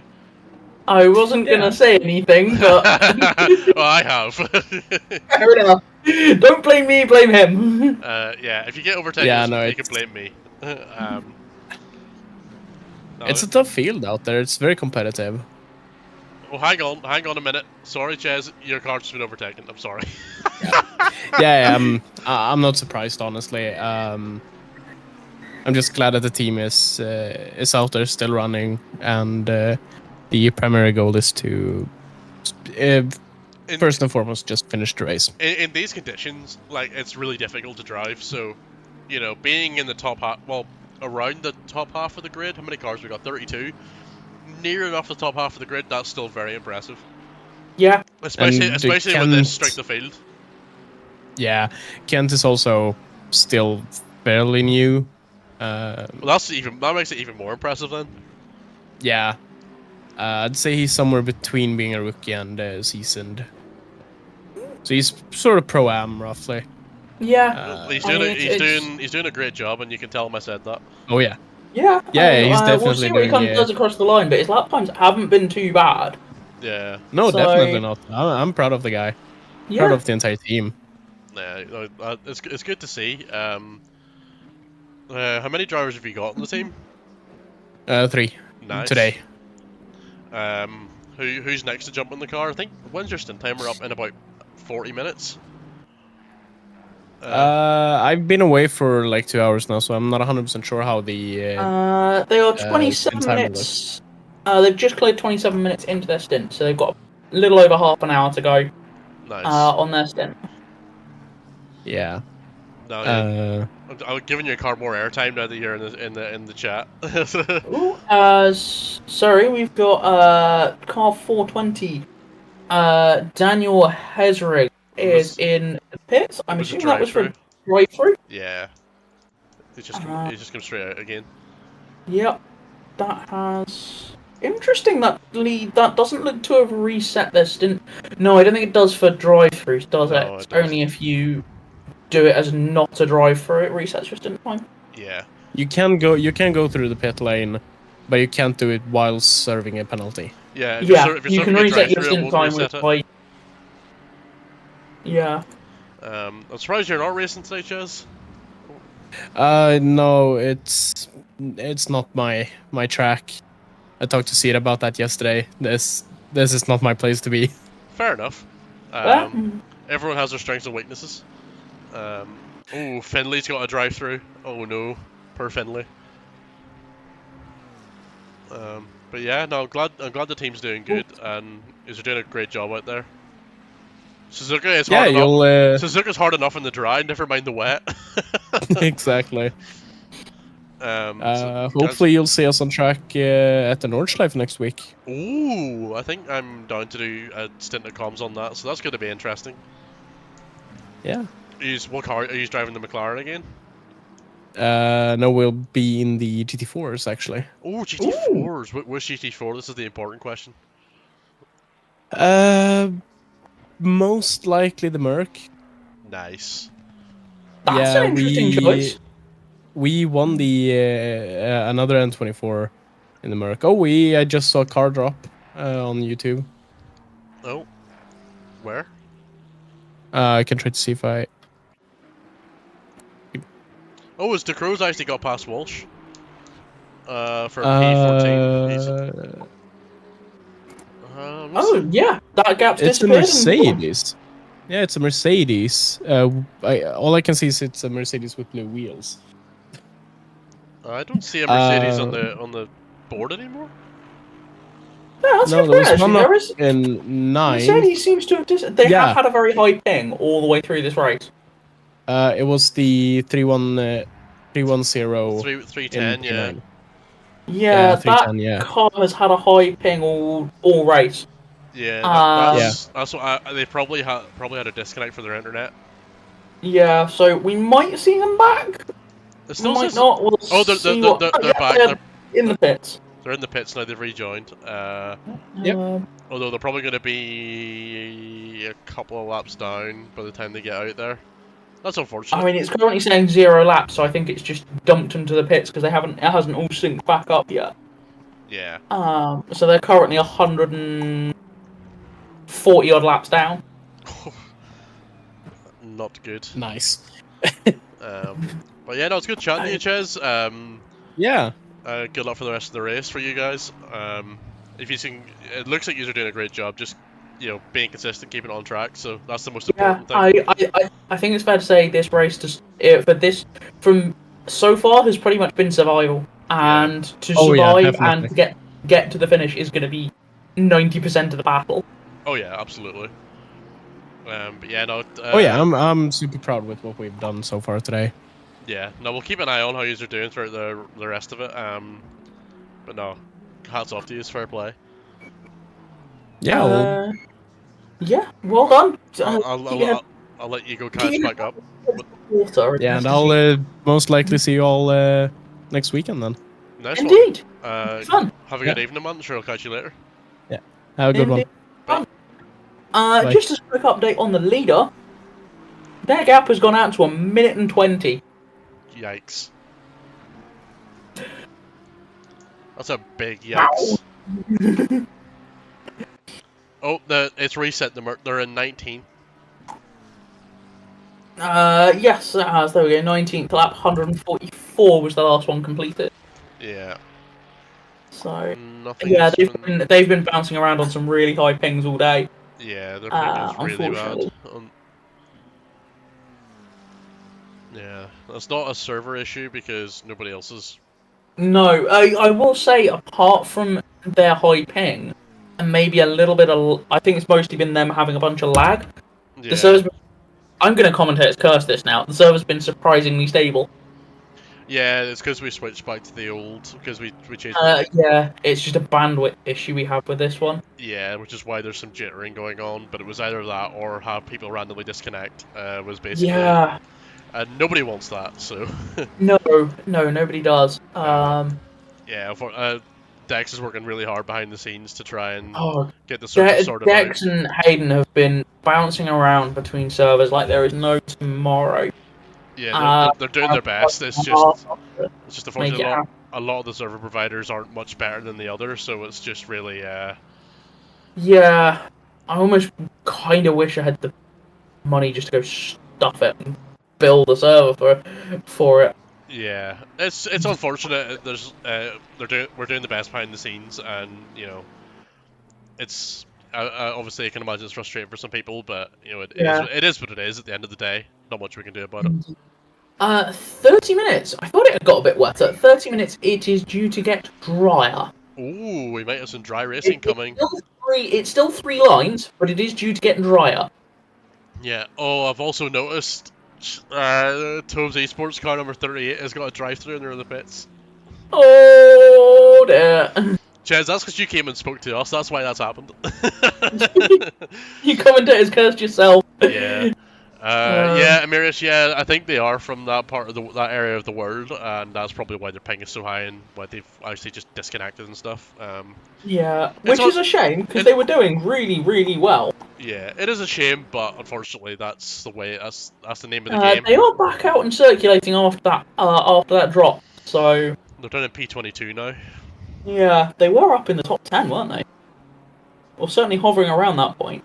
I'll just see this guy's comment. The Astons are faster in the rain because they're made in Britain, and the British weather is always rainy. Yeah. Oh, brilliant! Oh, I might have just commentated Curse 310. That was a huge slide into the first Egners. Unfortunately, has ended up in the gravel trap, but my goodness, they came over all Japanese and went very sideways. Doing their best JDM impression. Pretty much. At least they came out of the wall, that's the main thing. Yeah, I mean, the gravel trap there is absolutely massive, so... Yeah. Those wet tyres are not going to thank you for that one. I've also now noticed only the top 3 are on the same lap. Or on the Oh, I'm not surprised by that. P4 has been lapped.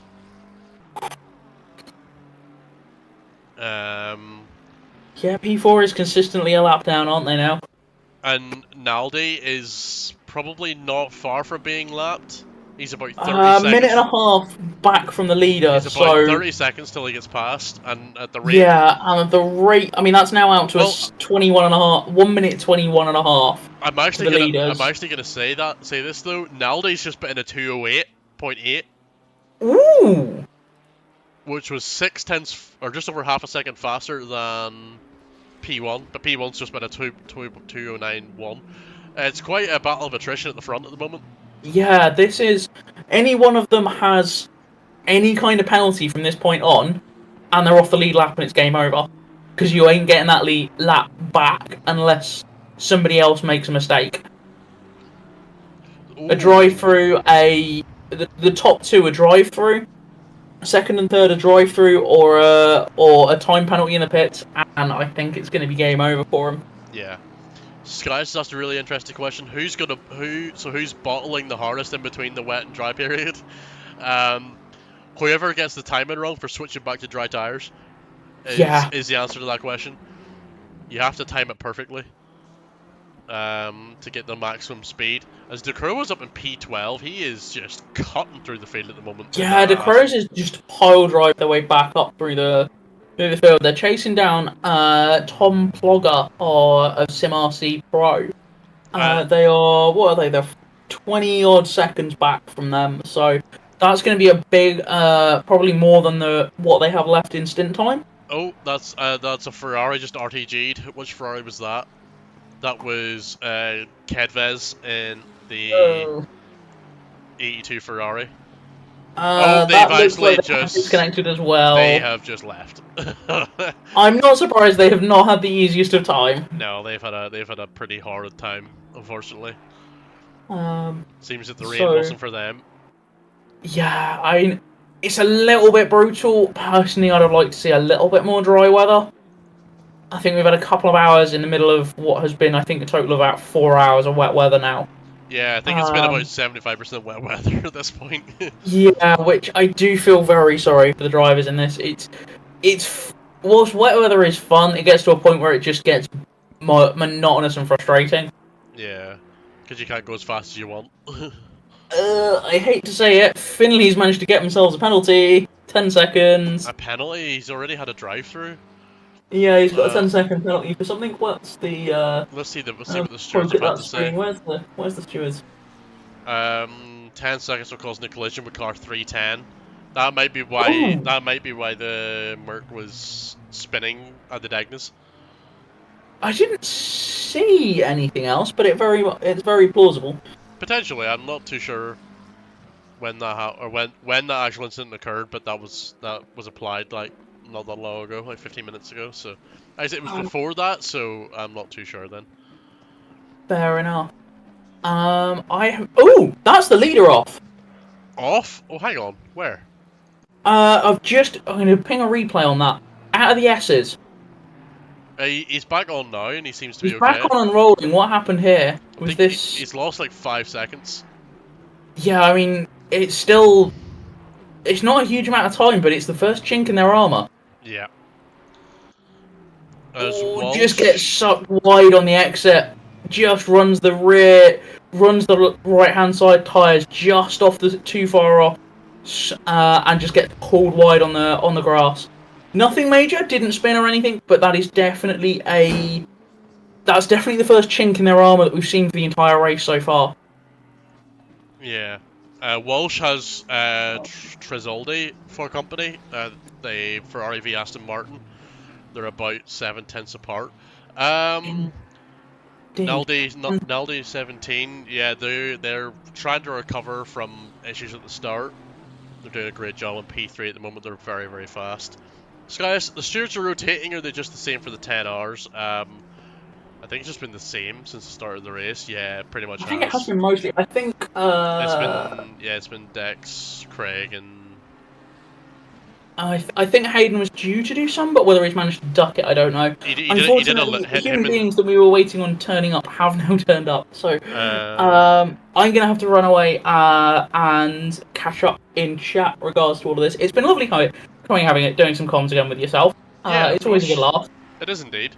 No, thanks for joining in. I would have just. That's right. It was stringing out, and you sounded like you're getting a bit lonely, so I thought I'd come in and say hello. I didn't mind it. I was just yapping about random things. Yeah, you do. It's great. But no, I appreciate the company. I'm gonna run away and actually go and be physically sociable with people, which is fun. Yeah, fun's the word. Good luck. So yeah, no worries. We'll catch you later. See you later. Bye. Bye. Alright, and we're back alone again, so you know it's just going to be Yap Central in here for the next hour? It's already 6 o'clock. 6 o'clock BST, by the way. So, I think Hayden is due in an hour's time, so we'll see when he's in to say hello. Which, at that point, there'll be a part 3 on YouTube. On Twitch it'll be the same.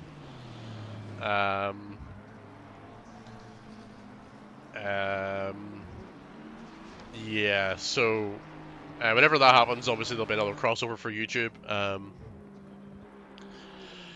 Skyus, so Barry, will someone buy you a drink for this cast, or just for the enjoyment? It's mostly for the enjoyment. Like that's what a lot of us here at TOGA do. We're taking time out of our weeks to put on this for everyone, and we just do it because we enjoy it, and we enjoy the community, and we enjoy sim racing and so on. And I enjoy just talking crap. Really, essentially, is I think whenever I requested to join the commentating team, it basically just said to Hayden and the guys that whenever I'm racing myself, if I'm not talking to someone on Discord, I'm just basically commentating to myself, just like on what's happening around me. So I thought I might as well put my skills to like this to try that out, and yeah, it's been good fun so far. No, I don't really mind. I enjoy the enjoyment of it. It's good. It's been great racing. So normally is here at TOGA anyway. So if you're not already part of any racing, feel free to join the Discord and do so. It's great fun. I take part in some of the TOGA championships. I'm part of the World Tour Season 2, which is on a Friday. Granted, I missed yesterday's one race because I was out at a concert. But you know, I race in part of TOGA races as well, and so on and so forth. And I also run the TOGA Academy. I don't think I've actually plugged this yet. I don't know if anyone Mac or Zeta have either. But anyone who's not familiar or who's not part of it already, TOGA has an academy, or sort of academy team / academy, where it's normally on a Monday where we run an academy event where we'll pick a track and we'll take some it's for people who are sort of newer to sim racing or just want to learn something or get together as a part of the community. And we'll pick a track that people don't really know, and we'll go through it. We'll do track guides, we'll do sometimes setup guides, and we'll do little racing to like get people familiar with things. And we've also now, in collaboration with the TOGA Esports team, got an academy team. So there's only been one. They made their debut in the 4 Hours of Monza a few weeks ago. Emirius in the chat is one of the guys. They did the 4 Hours of Monza as part of the TOGA Academy. Just basically to get newer sim racers in to do some endurance racing, and to just develop their skills as sim racers, basically give them the platform to do so. It's great fun. So if you're not part of it already and you want it and it sounds interesting, join the Discord, and there's a channel to get the role. And I posted earlier today about the track selection, so basically just give a poll out to the guys and be like, right, what track do you want to do? Or, you know, and we're also looking to do like wet sessions and night sessions. So it's just really good. So anyone who's not already part of it, you're more than welcome. Oh yeah, I'm in and doing the Rookie Wednesdays. It's good community, especially. Yeah, the Rookie Wednesdays is really what puts TOGA on the map. Really, that's where a lot of people come in for. And it's really good to see. It actually gives rookies a championship where they can compete in close racing, and it's really fun to commentate on as well because it's really close racing. And sometimes some fun incidents to look at. You know, but it's all racing, and it's just to give people the platform to do what they want to do. Marius, you want to guest on columns? It's really just for the commentators and the racing managers and racing drivers. I appreciate the offer though. More than welcome to enter after the Rookie Wednesdays to have a chat with whoever's commentating. It might be me, it might not be me. Just keep it open for any team managers or anything that want to have a chat, and stuff like that. And yeah, the rookies is great. It's great fun to watch. It's great fun. It looks like great fun to drive in. Many people are in that level and pace to give them the platform. Yeah, exactly. To given that's one thing that we do with rookies. If anyone's too quick, they're sort of. I don't think it's happened this season yet, but they can be removed from the championship if they're too quick because it's for rookies, which does sound kind of harsh, but we do that because it's a rookies only championship. Basically, it's a compliment to say you're too fast for this championship. Is what that basically means. And it gives the guys to race side by side, learn awareness, learn racecraft, and not have a race where there's a couple of guys who are way too fast just running away with everything. It gives everyone a chance to try and battle for the top 10 or for the win. Yeah, exactly. As Amiris just said, it's helping learning how to race side by side with other drivers. LFM is another great platform to do that. Although it normally comes with more incidents and stuff like that, so it's sometimes not the best. But Rookie Wednesdays is fantastic if you're a newer driver and want a championship to race in. We run it pretty regularly, so we're in season 9 currently, and we normally run the next season not long after that. So if you're not already part of season 9, you can look out for season 10 coming probably pretty soon after that. That is great.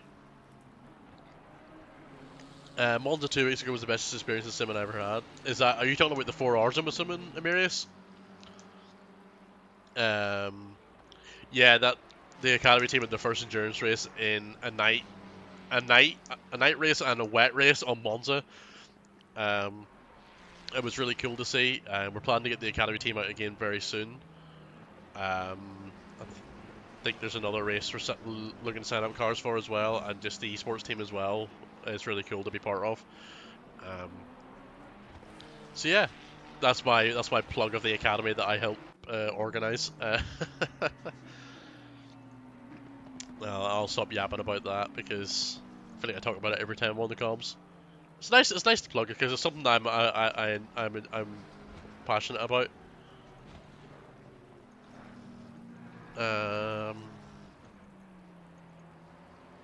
But yeah, it's good.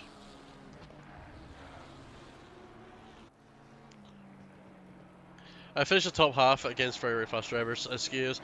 Looking forward to Barca because Audi has felt good, but then the servers died after red flags. Yeah, that was an ACC glitch, and then we've had issues with our servers for a little while because we were changing provider, and then it's been a bit like people have been randomly disconnecting and stuff. So I think Barcelona's being added all. It will still be run for this season. I think there was a poll to do it. A poll for that, and I think the drivers agreed to add Barcelona in the end, and we're like I've already said, Dexter and the guys and Hayden and stuff are working behind the scenes to get a better server provider or just servers to not disconnect people because nobody wants that. It's just something we're dealing with in the background. So like I know it's frustrating, but that's it. I appreciate the comments, Amarius. I'm not the fastest driver on the grid by any stretch of the imagination, but I know some things, so I pass it on to the guys in the academy and just help them be more confident with themselves in the car that they're in on the tracks that they're running, which is nice. I'm by no means the fastest, I don't pretend to be. It's just really passing on information, and some of the esports drivers as well come out in the academy and help out and give their 2 cents about driving certain cars or certain tracks. It's really, really nice. It's a great community to be part of. Everyone's there to help.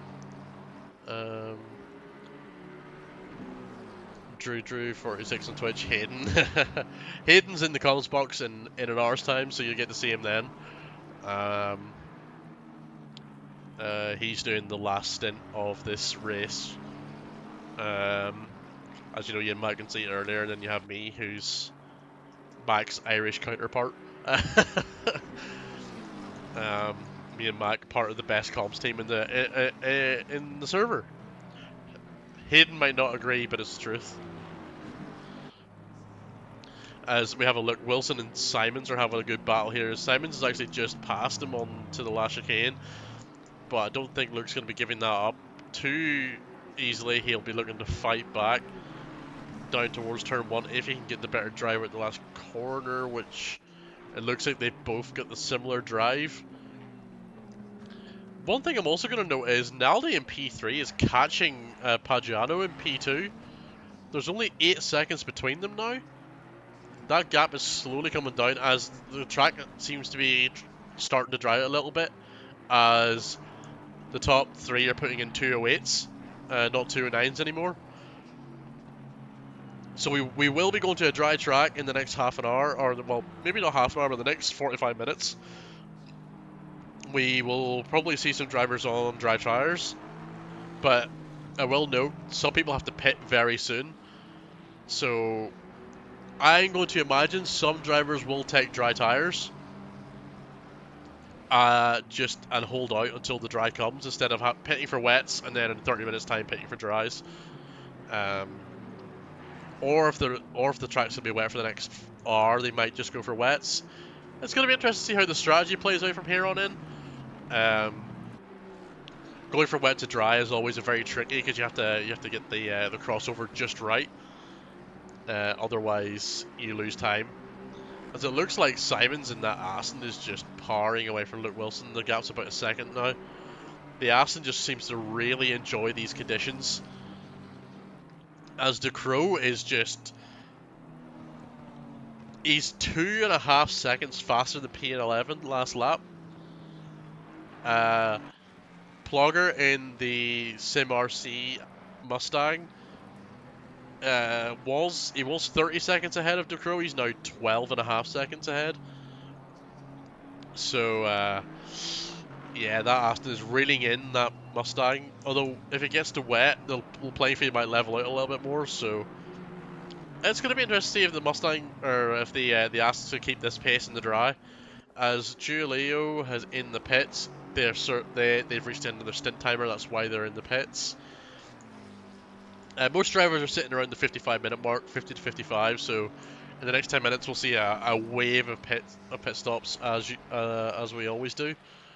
As the stint timers come to an end.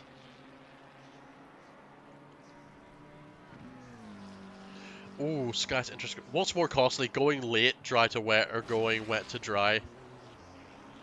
Ooh. I think it's quite difficult to give you a definitive answer on that.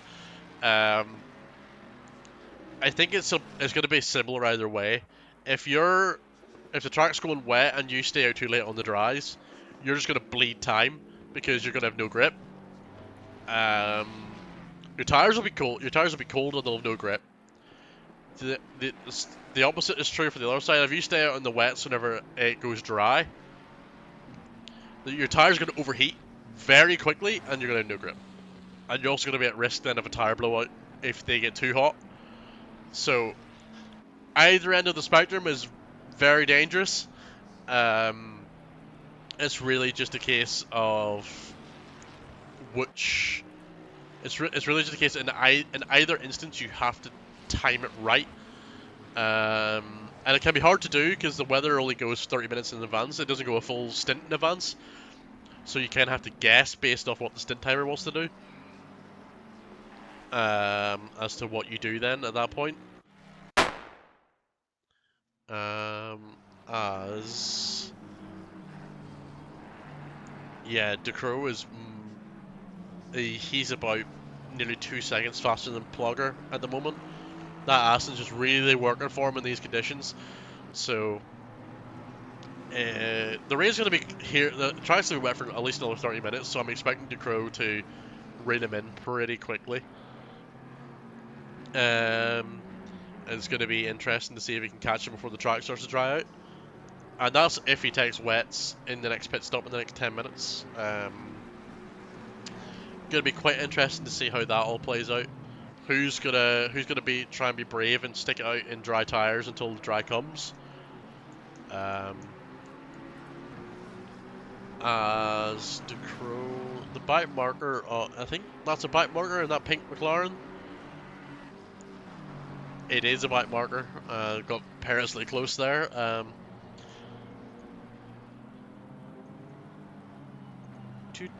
Sorry, I'm just going over the order in race control to see who's doing what. As Lavost is into the pits from P18, he was only at 52 minutes on his timer, so he had another 10 minutes. He might have damage. I can't tell if he's got a bunch damage, but he might have. I will also say if your livery's not showing, that's on Austin Sim Racing because I have synced all the liveries multiple times. And I'm subscribed to the collection for the Endurance League and stuff. Made sure of it. It just sometimes Austin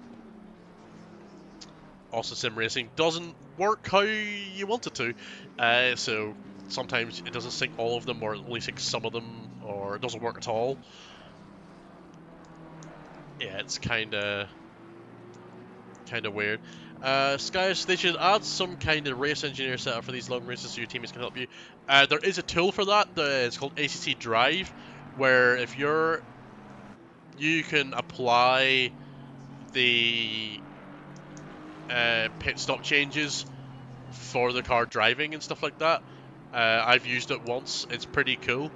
You do have to pay a one-time fee. I think it's 25 euros. I think.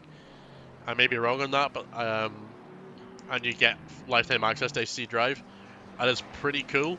It looks pretty extensive. I've only scratched the surface of how it works, but you can if you buy that tool. I agree, ACC should add something like that, but they probably won't. Or Kunos, sorry, should add something, but they probably won't. Because even like the driver swap and team thing isn't Kunos made. I'm pretty sure it's fan made. That's just been implemented into the game. I know it was. I don't know if Kunos made it any better, really. I may be wrong on that though. As yeah, DeCrow was 3.5 seconds faster that lap. That is wild. He is really gelling with that Aston at the moment. At the same time, Plugger in the Mustang isn't really gelling with his setup at the moment. He might have leaned more towards a drier setup.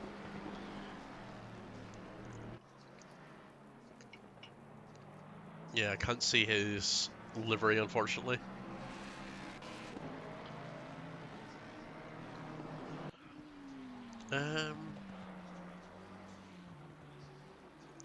As Naldi is now 6 seconds behind P2, so we could have a battle for P2 coming up very soon. Although everyone will have to pit soon. Jones especially, he has to pit. I think he has to pit this lap. I don't think he has enough time for another one. Yep, as I suspect, he is coming into the pits now. To get that pit stop done. Most cars are around 55 minutes, but some of them are just over an hour, so we'll expect the pit stops to start next lap. Jones just has to pit slightly earlier.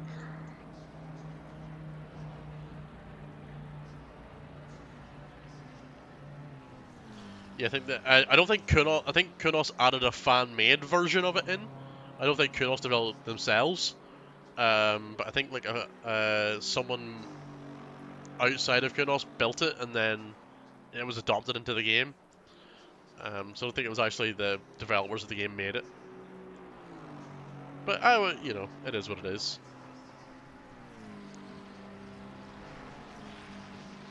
As there's a new penalty come through. Never mind, there is not. My Discord just said there was a new message when there wasn't. Great one. It's already 6:20 in the evening. This last two hours 20s flew by. To be fair, that's just been me talking nonsense. As that Lamborghini's come out in P12, or no P12, P10, P8. Why did I say P12? Yeah, Naldi's just eaten into the time of Pagiano. 1.3 seconds faster that lap. Naldi is knocking on the doors of the 207s. So the track looks like it's starting to... It's not dry, obviously, but it's not as wet as it was. So the times are maybe going to start coming down slowly. I was going to see Naldi crossing over the line now to see what he does this lap, just to see if his times are getting any faster. He's done an 8.2, so yeah, sort of on the cusp of the 207s as P1 puts in a 2.08.1. And P2 was a second slower than both of them, so yeah, as Naldi is now dealing with some back markers as well.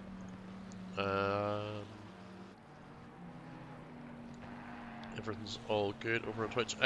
Anyone who's in, just make sure you give it a wee like if you haven't already. And subscribe to us, it just helps us out.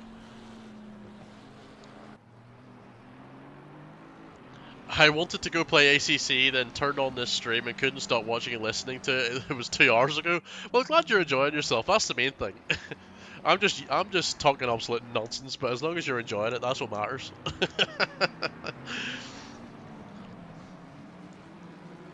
That's it. I'm just pretty laid back. You know, there's not much happening with the race. It's just sort of going through the motions at the moment. So just talking about random things. As De Bruyne is now in the pits from P4. Where's that going to bring him out? Probably P6, maybe P7. But then they'll all pit, so it's just going to accordion back and forth as the race goes on. As a few cars are coming into the pits now. Yeah, a lot of cars are needing to pit this lap, as their stint timer won't allow them to go another lap, or they'll get a penalty for ignoring the stint timer. It's going to be interesting to see who's out on the dries. Actually, who pitted a moment ago? Smith Adam, the Lamborghini. Is he on dries or wets? He's still on the... He's picked up another set of wet tires. That's interesting. They're going to... I think they're assuming the track will not dry out fully over the next hour.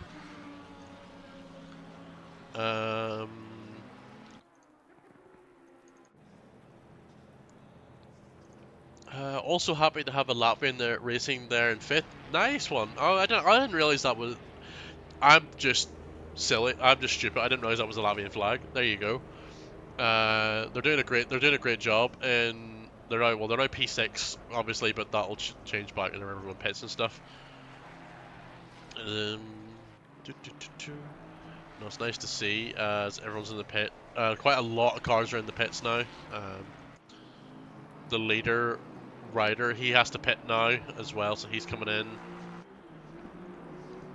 Naldi has 4 minutes left in the stint timer, so he can do this lap plus one more at a push without going over the stint timer.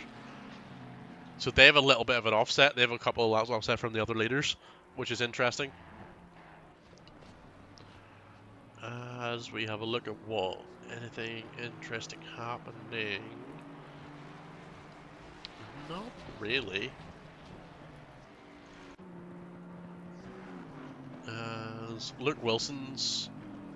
You've been in the car an hour, Luke? Wow. That hour has flew in. It feels like only like 10 minutes ago I said good luck to get in the car. That's nuts. Just shows how time flies when you talk utter nonsense.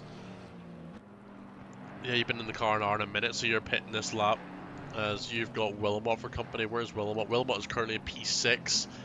They have just pitted as well.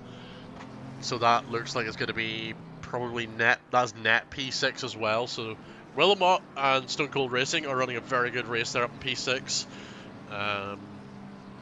As are most of these cars. Naldi has to go into the pits, but he'll come out probably just behind P3 with slightly fresher tyres. He has the time to do one more lap, but I don't know if he will. He is going to do one more lap. He will have the time to do it. As I think that's basically most of the cars have done their pit stop now. Anyone who hasn't done it will be pitting this coming lap or the next lap. So as the times are just over an hour. Yeah, it's going very well. It's good to see that pretty much all the cars are still running. I think we've had one person retire since I've been on. I can't remember if anyone retired while Mac and Zeta were streaming earlier. Not too sure. But all is well as we are... Plugger is in the pits. It's going to be interesting to see if Ducro is going to undercut them here. Coming around the last corner. Because I know Ducro was really like honing in on them. They're coming out of the pits and Ducro's coming down the straight. It's going to be tight. Look, there he is. He's 1.6, 1.5 behind him. So he's actually caught right up to him. Oh, he's going for a massive slide through turn one. That's a mega slide. Almost sound like I'm in Johnny Depp's trial there, asking for a mega pint. That was a weird analogy. Why did my brain go to that? I don't know why my brain went to that one. But, yeah, so... Oh, what's happened to Ducro is off. Ducro's off. His bonnet is flapping. Oh, that is massive damage to the front of the car.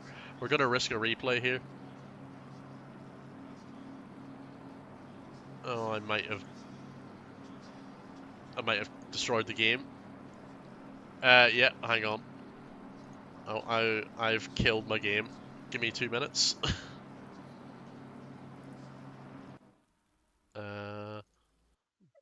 Bear with me one moment. I have actually just destroyed my game. Of course, I don't know why I clicked the button. I shouldn't have done that. I wanted to see what happened to the crow, but yeah, we're just gonna temporarily go to a brief intermission of like 2 minutes while the game reopens. Cue elevator music here. Wouldn't be a stream that I'm part of that hasn't died in some shape or form. Let me just grab the info I need. Yeah, note to self, Barry, do not hit that button again.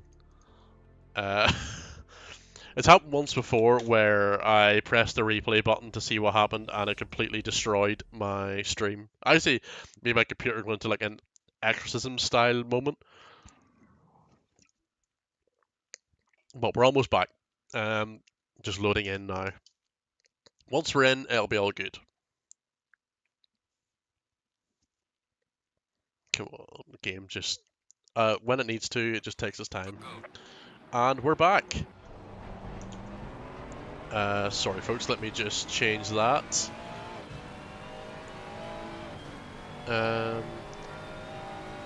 We should be live again. Sorry about that. I shouldn't have pressed that button. That was dumb of me. Right, what did I miss? So DeCrow is back in the pits. He's actually... It shows no damage on his car, but I'm assuming there is if he's just come to a stop. Naldi is it's now Ramune in the car, but I don't think it's updated properly for me. Oh, they've got a drive-through. Oh no. I think that's their second drive-through of the race. It's not even their first. Yeah, apologies for those technical difficulties. That's just me being stupid. Me knowing that my PC was having issues earlier, I didn't take heed to just stay on that. The leader is on dry tires. P2 is on dry tires. P3 is on wets. P4 is on dries. A lot of cars are on dry tires now. P3 isn't. So it looks like it's just P3 on the wet tires still. It's going to be interesting to see if how well that plays out. Well, saying that, P3 is the only one in the wets and they've got a drive-through, so... Interesting. What was their last lap? Their last lap was a 2:28 or 2:28. That's because they're coming out of the pits, I suppose. I don't think they've had a good couple of laps out of the pits, so I think they're just trying to. Ramirez is just going to try and recoup that a little bit. As Wilson's in the pits again. Oh, is he? Oh, is that for his stint timer? It is. It says he's on an R7, but he hasn't got a penalty, so I'm assuming he hasn't went over, and it's just a glitch for ACC because I disconnect it and reconnect it. If the leader is on dries, then I am God. They surely won't be on dries. Well, if I check, it says dries for them and it says wet for them, so I'm not sure if it's a glitch. I'm thinking, I think my thinking is that they're hoping it's going to dry out in the next 20-30 minutes, and that's why they're doing it. Because 30 minutes on the wets and the dry would be brutal. If it is a glitch, then fair enough, but it seems to be okay, or it doesn't seem to be a glitch.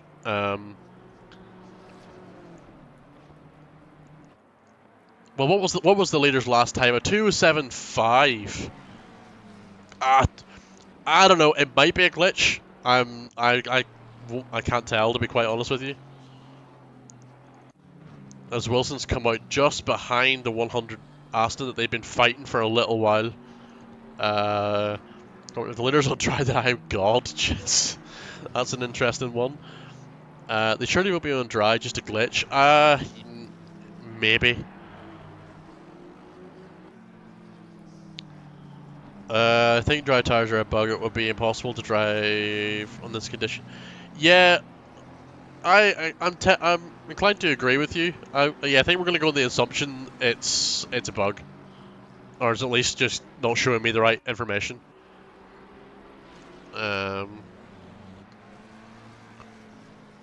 Cause yeah, we're gonna go on the assumption it's a glitch. I don't know. I think it's just because I crashed out and relogged in. I think it's just glitching out.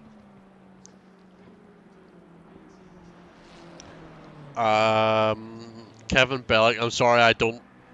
I only I can't read that.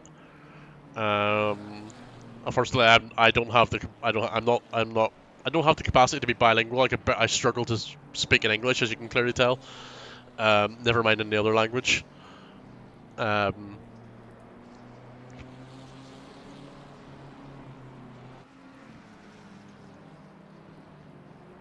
be fair, I could just put it in Google Translate and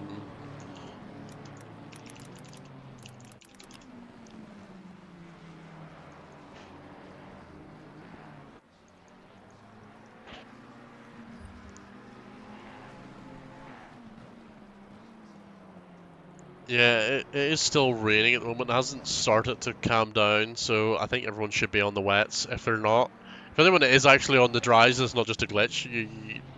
You're insane, to be quite honest. As Ramune is closing in on Pagliano, or Pagliano. My word, my English has left the building. Pagliano, but he has to serve that drive-through. I think he has to serve it this lap, because I'm pretty sure he's done 2 laps since he got it. So he will have to serve that this lap, and all the inroads he's made for P2 are going to be gone. He's going to lose 30 seconds, which I'm sure he's not best pleased about. How's Chez's car doing? Doing very well down in P17 there. Looks like Fernando's in the car. Running P17 at the moment, which is good to see. Yeah, there's not much happening on track at the moment. As the Crow is still in the pits, he's been stopped for over 2 minutes, so it must be extensive damage he's done to that car. Obviously, I didn't see what happened because my game crashed, but you know. But we'll hopefully see them back out as Ramune is coming into service drive-through. How big of a dent is that going to put in his challenges for P2? He's going to come out about 30 seconds behind P2 and about 30 seconds in front of P4. So it's put him smack in the middle of P2 and 4. So, but then guys seem to be very quick, so they're going to be making inroads pretty quickly, I'm sure, as the weather isn't updating, so I'm assuming the rain is here to stay for a little while longer. Do you think the guys are going to be excited that the rain was going away, but it doesn't seem to be going away just yet?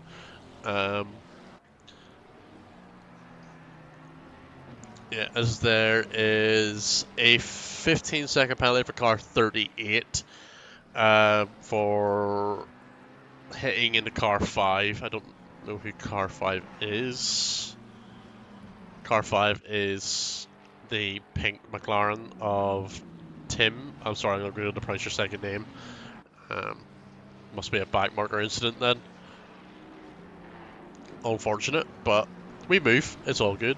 As the leader is put in a 207.3, so the track may be slowly getting less wet. I know it's still raining, but it might be slowly getting slightly less wet.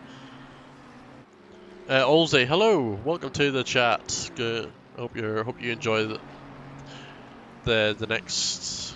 Well, we're under 4 hours now actually, so we're at 3 hours 57, which is cool.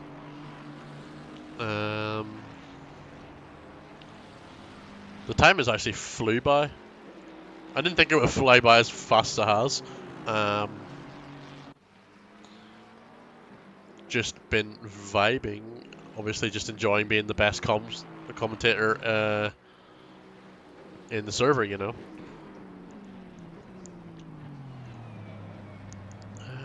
What is there anyone that's fighting for position at the moment? It doesn't look to be, really. P1 is about a minute 24 ahead of P2, and and P3 isn't far off being lapped by P1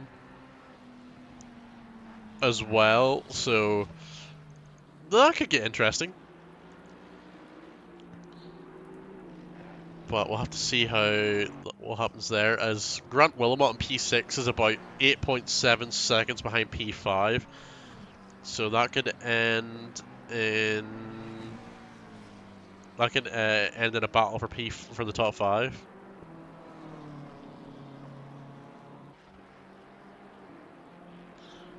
It's been a great race to commentate on for the last couple hours. There's been some good battling and stuff going on, which is lovely to see. Even in the wet conditions, as though the weather still isn't updating to say if it's. Oh well, I'm assuming it's just because it's the same conditions. But it's not really drying out. I think it's dried out, maybe not dried out a little bit, but it's not just as wet as it was maybe half an hour ago, as the cars seem to go slightly faster than they were. Also, being at work, so missed quite a lot. Yeah, it's a pretty good race so far. There's still 4 hours to go. Those are just under 4 hours, so plenty to be watching. I'm in the comments box for the next 20 odd minutes or so, and our lovely boss Hayden, who is, I think, he's the 3rd best commentator on the server. I'm the first, obviously. We'll be on at around 7 o'clock or so. There will be a part 3 stream, so people on YouTube will have to switch. People on Twitch won't. Just because I'm not quite sure why. I'm not the best at streaming, or I don't really know too much about streaming. So I don't really know why, but it is what it is. So whenever the swap over happens, you will all know about it anyway, because I'll let you know what's happening, and Hayden will go live on the part 3 section on YouTube, and Twitch will should stay the same, I think. It should just require a refresh, then it'll all be good. So that's to happen soon.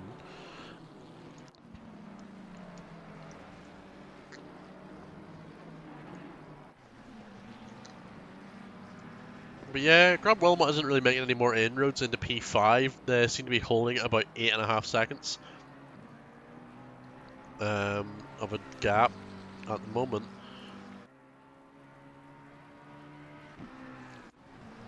As Ramune, the leader, is coming quite close to Ramune in P3. He's about 5-6 seconds behind him. Maybe slightly more than that.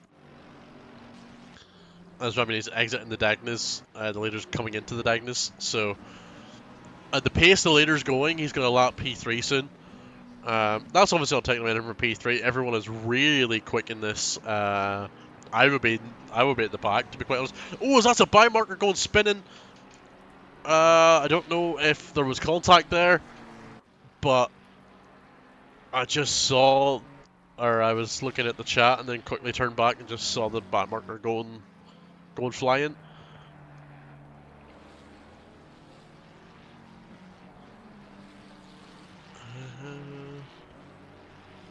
I'm honestly not sure if there was contact. There might have been contact there, and if that's been reported to stewards, we'll take a look.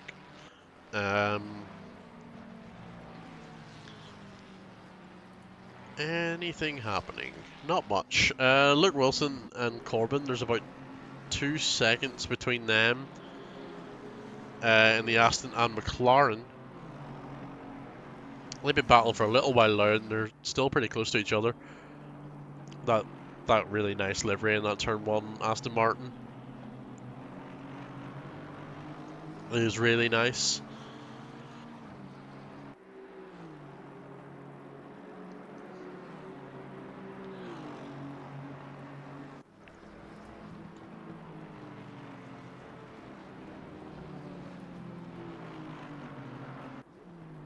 Sorry, I just had to cough there for a second. Didn't want you to hear that, so I had to mute.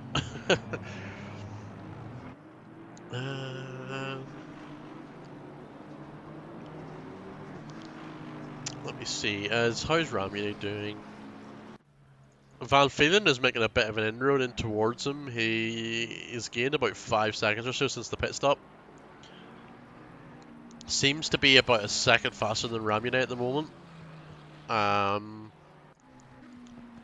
As last lap, Van Phelan was the fastest man on track by about half a tenth, or just over a tenth, sorry. And P1 has got the second, was a tenth behind him in terms of lap time, so that could be just to do with bike markers or whatever, but it's still pretty interesting. As Wilson's starting to gain a little bit on Corbin, he's about 1.2 back. Obviously, there looks to be a bike marker in Wilson's way of Mazda, but that bike marker should get out of his way when safe to do so, as he's just pulling over to the side. Yep, nicely done. Trying to let him bind the Dagnas would have been quite dangerous, so that's the next safest point to do so. But we're all doing well.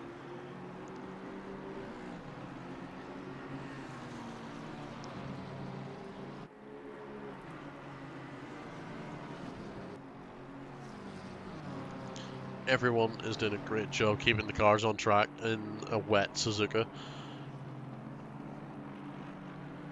Never a fun time. All the cars are quite far apart at the moment, which is unfortunate. Well, it's unfortunate for me because I have to just think of random things to talk about. But that's not too bad. Is Elmstrom is catching Wilson as well. There's about 2 seconds to Wilson, but from him he's just past the back marker there of Mazza in that 23 BMW. So from Corbin there's about 2.2 seconds to Wilson, and there's about 2.2 seconds to Elmstrom behind him as well. You can see them all just in shot there. It's going to be interesting to see who can catch up to who, as the leader's on the 207.0. So I think it's not just as wet as it was. It's hard to tell though. The only way to really tell is from the lap times. But at the moment it looks like it's a little bit less wet. That's not great English either, Barry.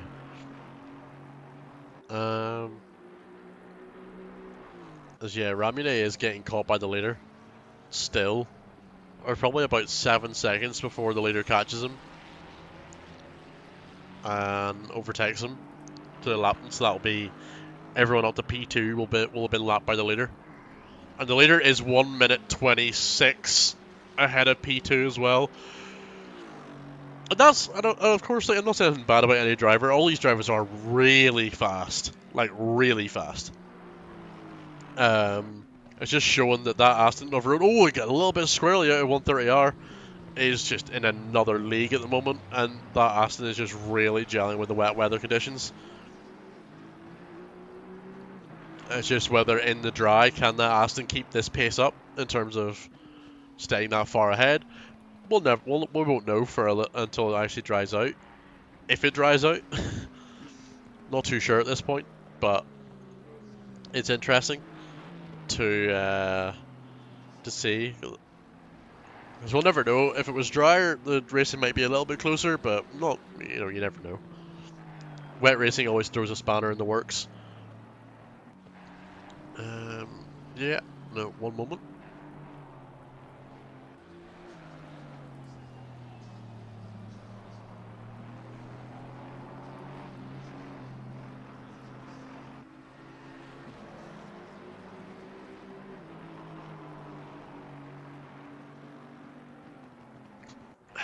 Sorry, just hydrating myself there. Right, Corbin's starting to drop Luke Wilson a little bit, but Elmstrom is staying about 2 seconds behind him at the moment. It's going to be interesting to see if that Aston can catch that McLaren. As I think another car has left. We're down to 30 cars now.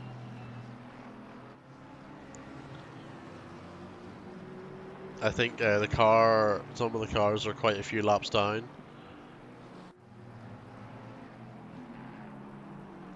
Oh, as P2 is in the pits. I'm curious as to why. Oh, they have a drive-through. Sorry, I just didn't see that.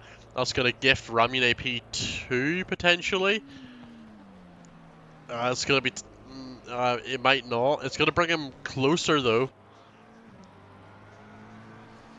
So let's just keep an eye on where Ramune's coming down the pit straight as Paduano is just coming out. He's not going to get him, but it's going to bring the gap down to about 4 seconds by the time they get to turn 1. Which we love to see. That means the battle for P2 is back on. 4 seconds between P2 and P3. And Van Vlieten is about 25 seconds back from Ramune. Although the leader is 2 minutes ahead of Ramune now. And 1 minute 55 ahead of Pagiano. So the leader might lap everyone at this rate, if they can keep this pace up.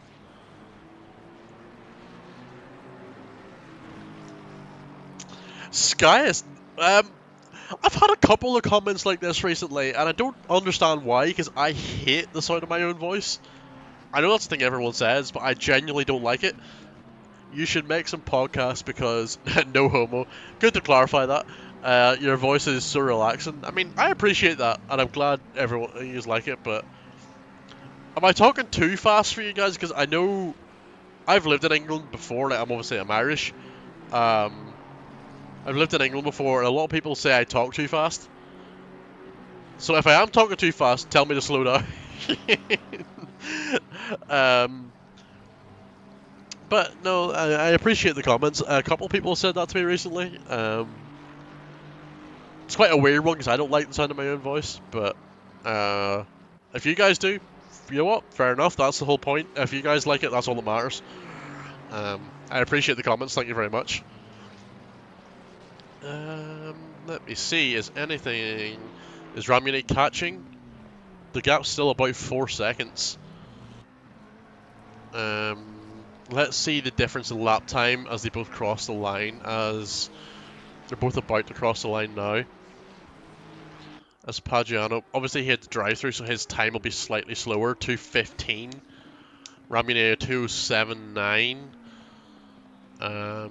So this next lap will be key to see if Ramune is going to be catching P2 or not.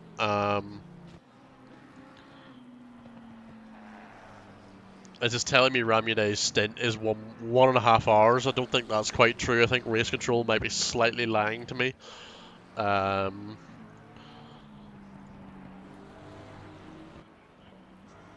Also, I'm majority, so your pace is perfect for me.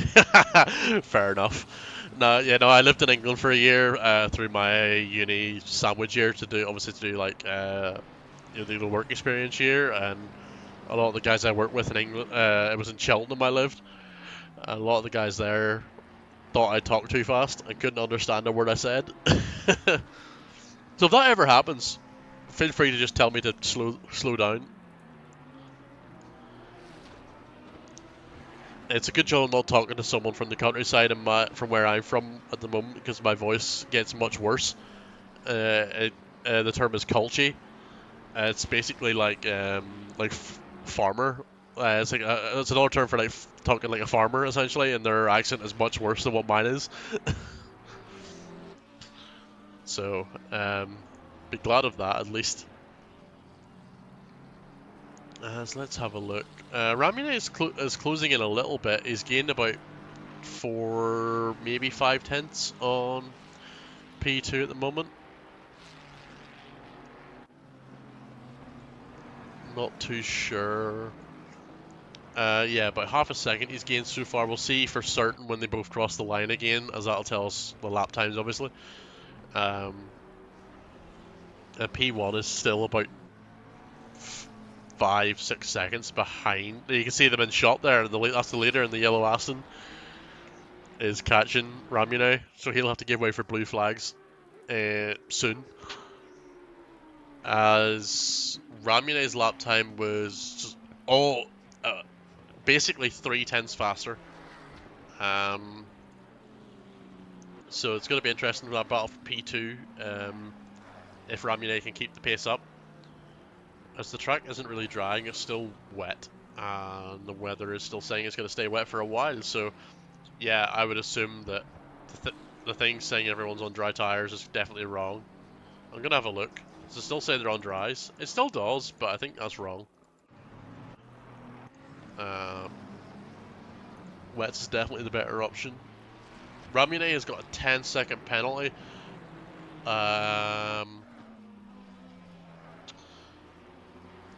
10 seconds for spinning a lap car. That was the incident I mentioned where the bike marker was spinning and Ramune was there. I wasn't sure if there was contact. The stewards clearly said there is. And there's been a penalty for car 470, 10 seconds, as well for ignoring blue flags in car 17. And the 311 Ferrari has got a drive through and they're going through the pits at the moment. So the stewards working away, keeping their crayons nice and sharp. to deal with any reports that come through, which is what we love to see.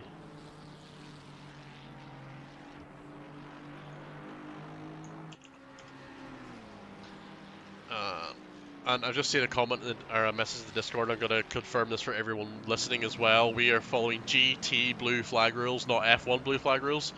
And the measure we go by is if the car that's blue flagging you is 0.4 seconds behind you at the next earliest convenience, let them past. If they're 0.9 behind, you don't have to worry about it just yet, but just be mindful that they are catching you, and that 0.4 will probably come, and just to be aware of it. It just means if you're blue flag, you don't have to get out of the way immediately. I know some people just may expect you to do that, but the rules we abide by is what I've just said. And it was mentioned in the driver briefing as well, so just be mindful of that. If you're 0.4 behind, or if the car trying to lap you is 0.4 behind, the next convenience where it's not dangerous, let them past. Yeah, so we're following GT blue flag rules, not F1.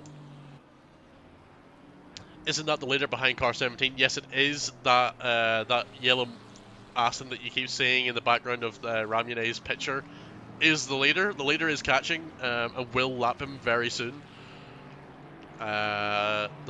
It's 4 seconds the difference at the moment, roughly. Obviously, it doesn't give me an exact time. It tells me that the leader is 2 minutes 1 ahead of Ramune, and they're lapping about 2 minutes 7. So, yeah, about 4 or 5 seconds in difference. Yeah, look, you can clearly see the difference there. Ramune and P2 and Paggiano are lapping at roughly the same time at the moment, about a 10th either side each lap. So they're not really making inroads on each other. And of course, Ramune has a 10-second penalty to deal with as well. Which is not going to help him either, as a couple of cars are in the pits. I'm assuming that's because their stint timers are over. This car there's no stint timer over. I'm assuming, is it they have damage or something? There's damage in the rear end, but unless they're just having to switch driver out for whatever reason, they're just making an earlier stop. You know, that's obviously fair. If it needs to happen, it needs to happen.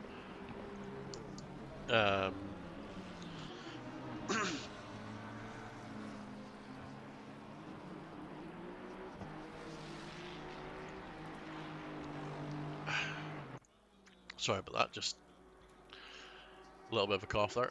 I am, I had COVID last week. I'm not contagious anymore, but I'm still, not 100% from it yet. Ramune goes a little bit wide into turn 1 there, and that's going to edge P1 slightly closer to him. There's probably about two and a half seconds in that gap now, so soon enough, Ramune will be blue flagged and have to get out of the way. When it obviously follow GT rules, when the difference is about 0.4.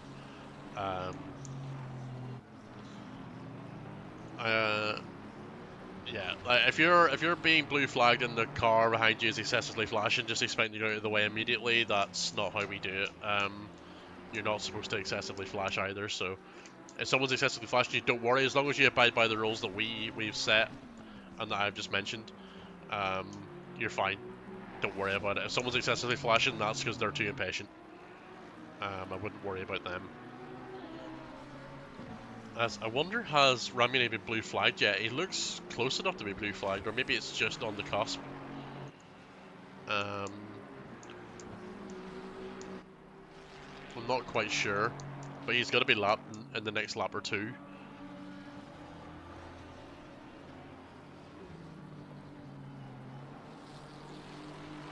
Oh, I seen a blue flag be waved there. I'm not sure if that's for Ramune. It looks like it might be. It's hard to tell. I don't get if they're a second between them. I get that the leader is 2 minutes 3 ahead, so it's hard to gauge what the actual distance is. It seems to be less than a second, but I'm looking out for marshals that are holding blue flags. For that, I wonder if it's Ramney's just going to let him pass in this straight. Not quite yet, but P1 is very close, so they will be Ramney will be having to get out of the way this lap. And if you're 0.4 behind, you have to get out of the way. Again, at the earliest convenience, but I think the maximum you have is like half a lap or a lap or something like that. I'm not fully sure on that. But the best way to think about it is just at the earliest convenience, whenever you are blue flag, and 0.4 difference is, it's the easiest way to do it, so that you're not excessively blocking someone for blue flags.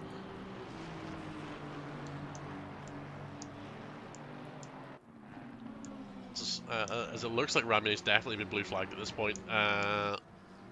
There's the blue flag out. There's less than a second to them. So will Ramney be getting out of the way at this point? It doesn't look like it yet. As it looks like P1's just going to dive down the inside anyway, just to take the position. Well, it's not even for position. It's just as he's a back marker essentially at this point.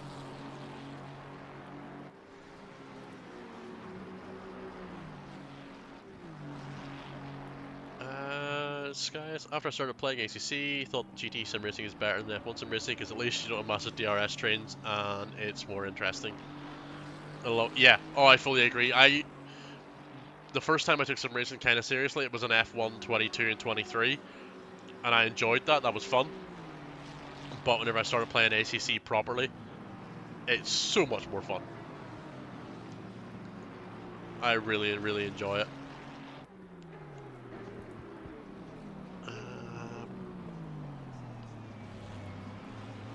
And it's so much better to watch as well, because, like I watch F1 every time it's on. Like I was watching the qualifying for Spa there before I came onto the comments box, and it's good to watch, but I prefer GT racing. It's much more fun.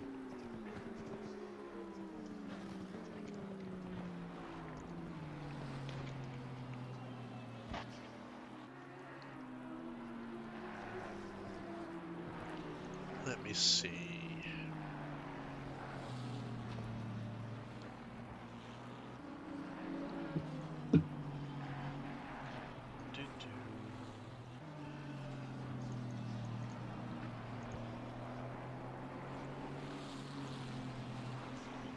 F1 is just a soap opera with a racing theme.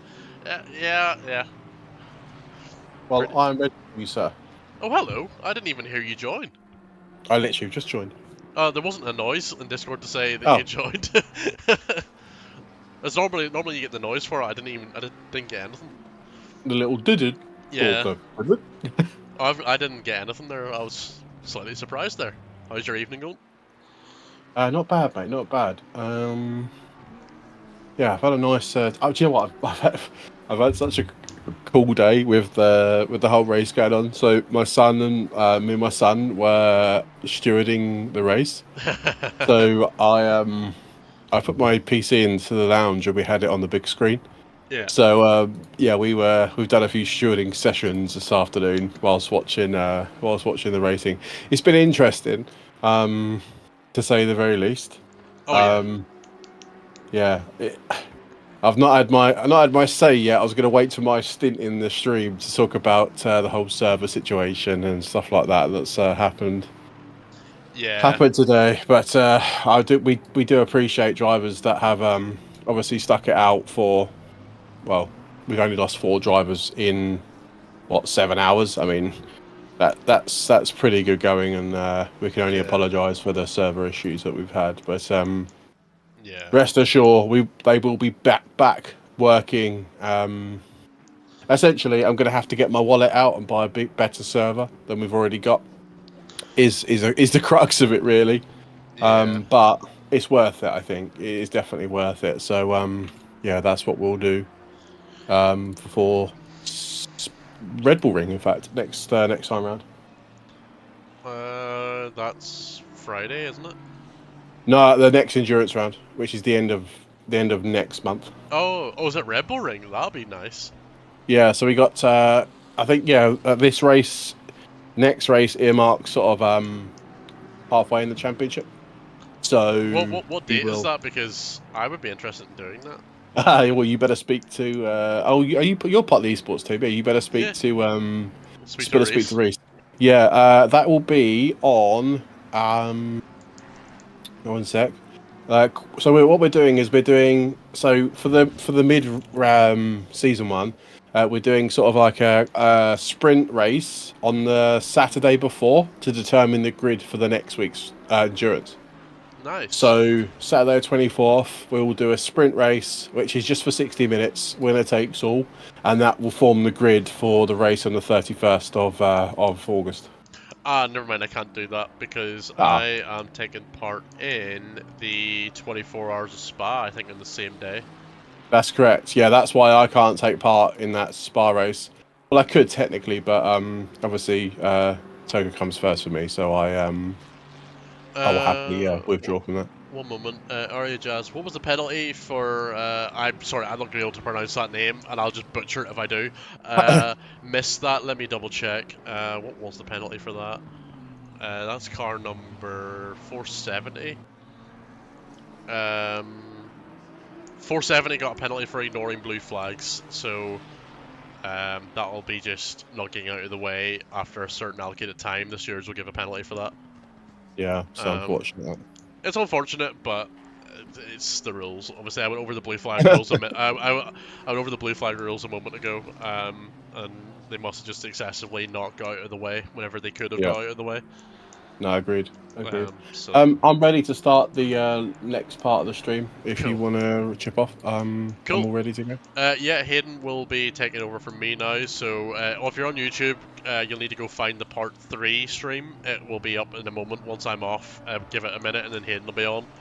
Twitch, I think you just have to. You don't have to do anything, do you? Yeah, it just does it for Twitch, yeah. Yeah, nice. Yeah, so that's coming. That's coming in a minute, so I will be signing off now. I hope you've enjoyed so far, and Hayden, enjoy the last 3 and a bit hours of the race. Thanks very much, Barry, for your stint this afternoon. Really appreciate it. Not a problem.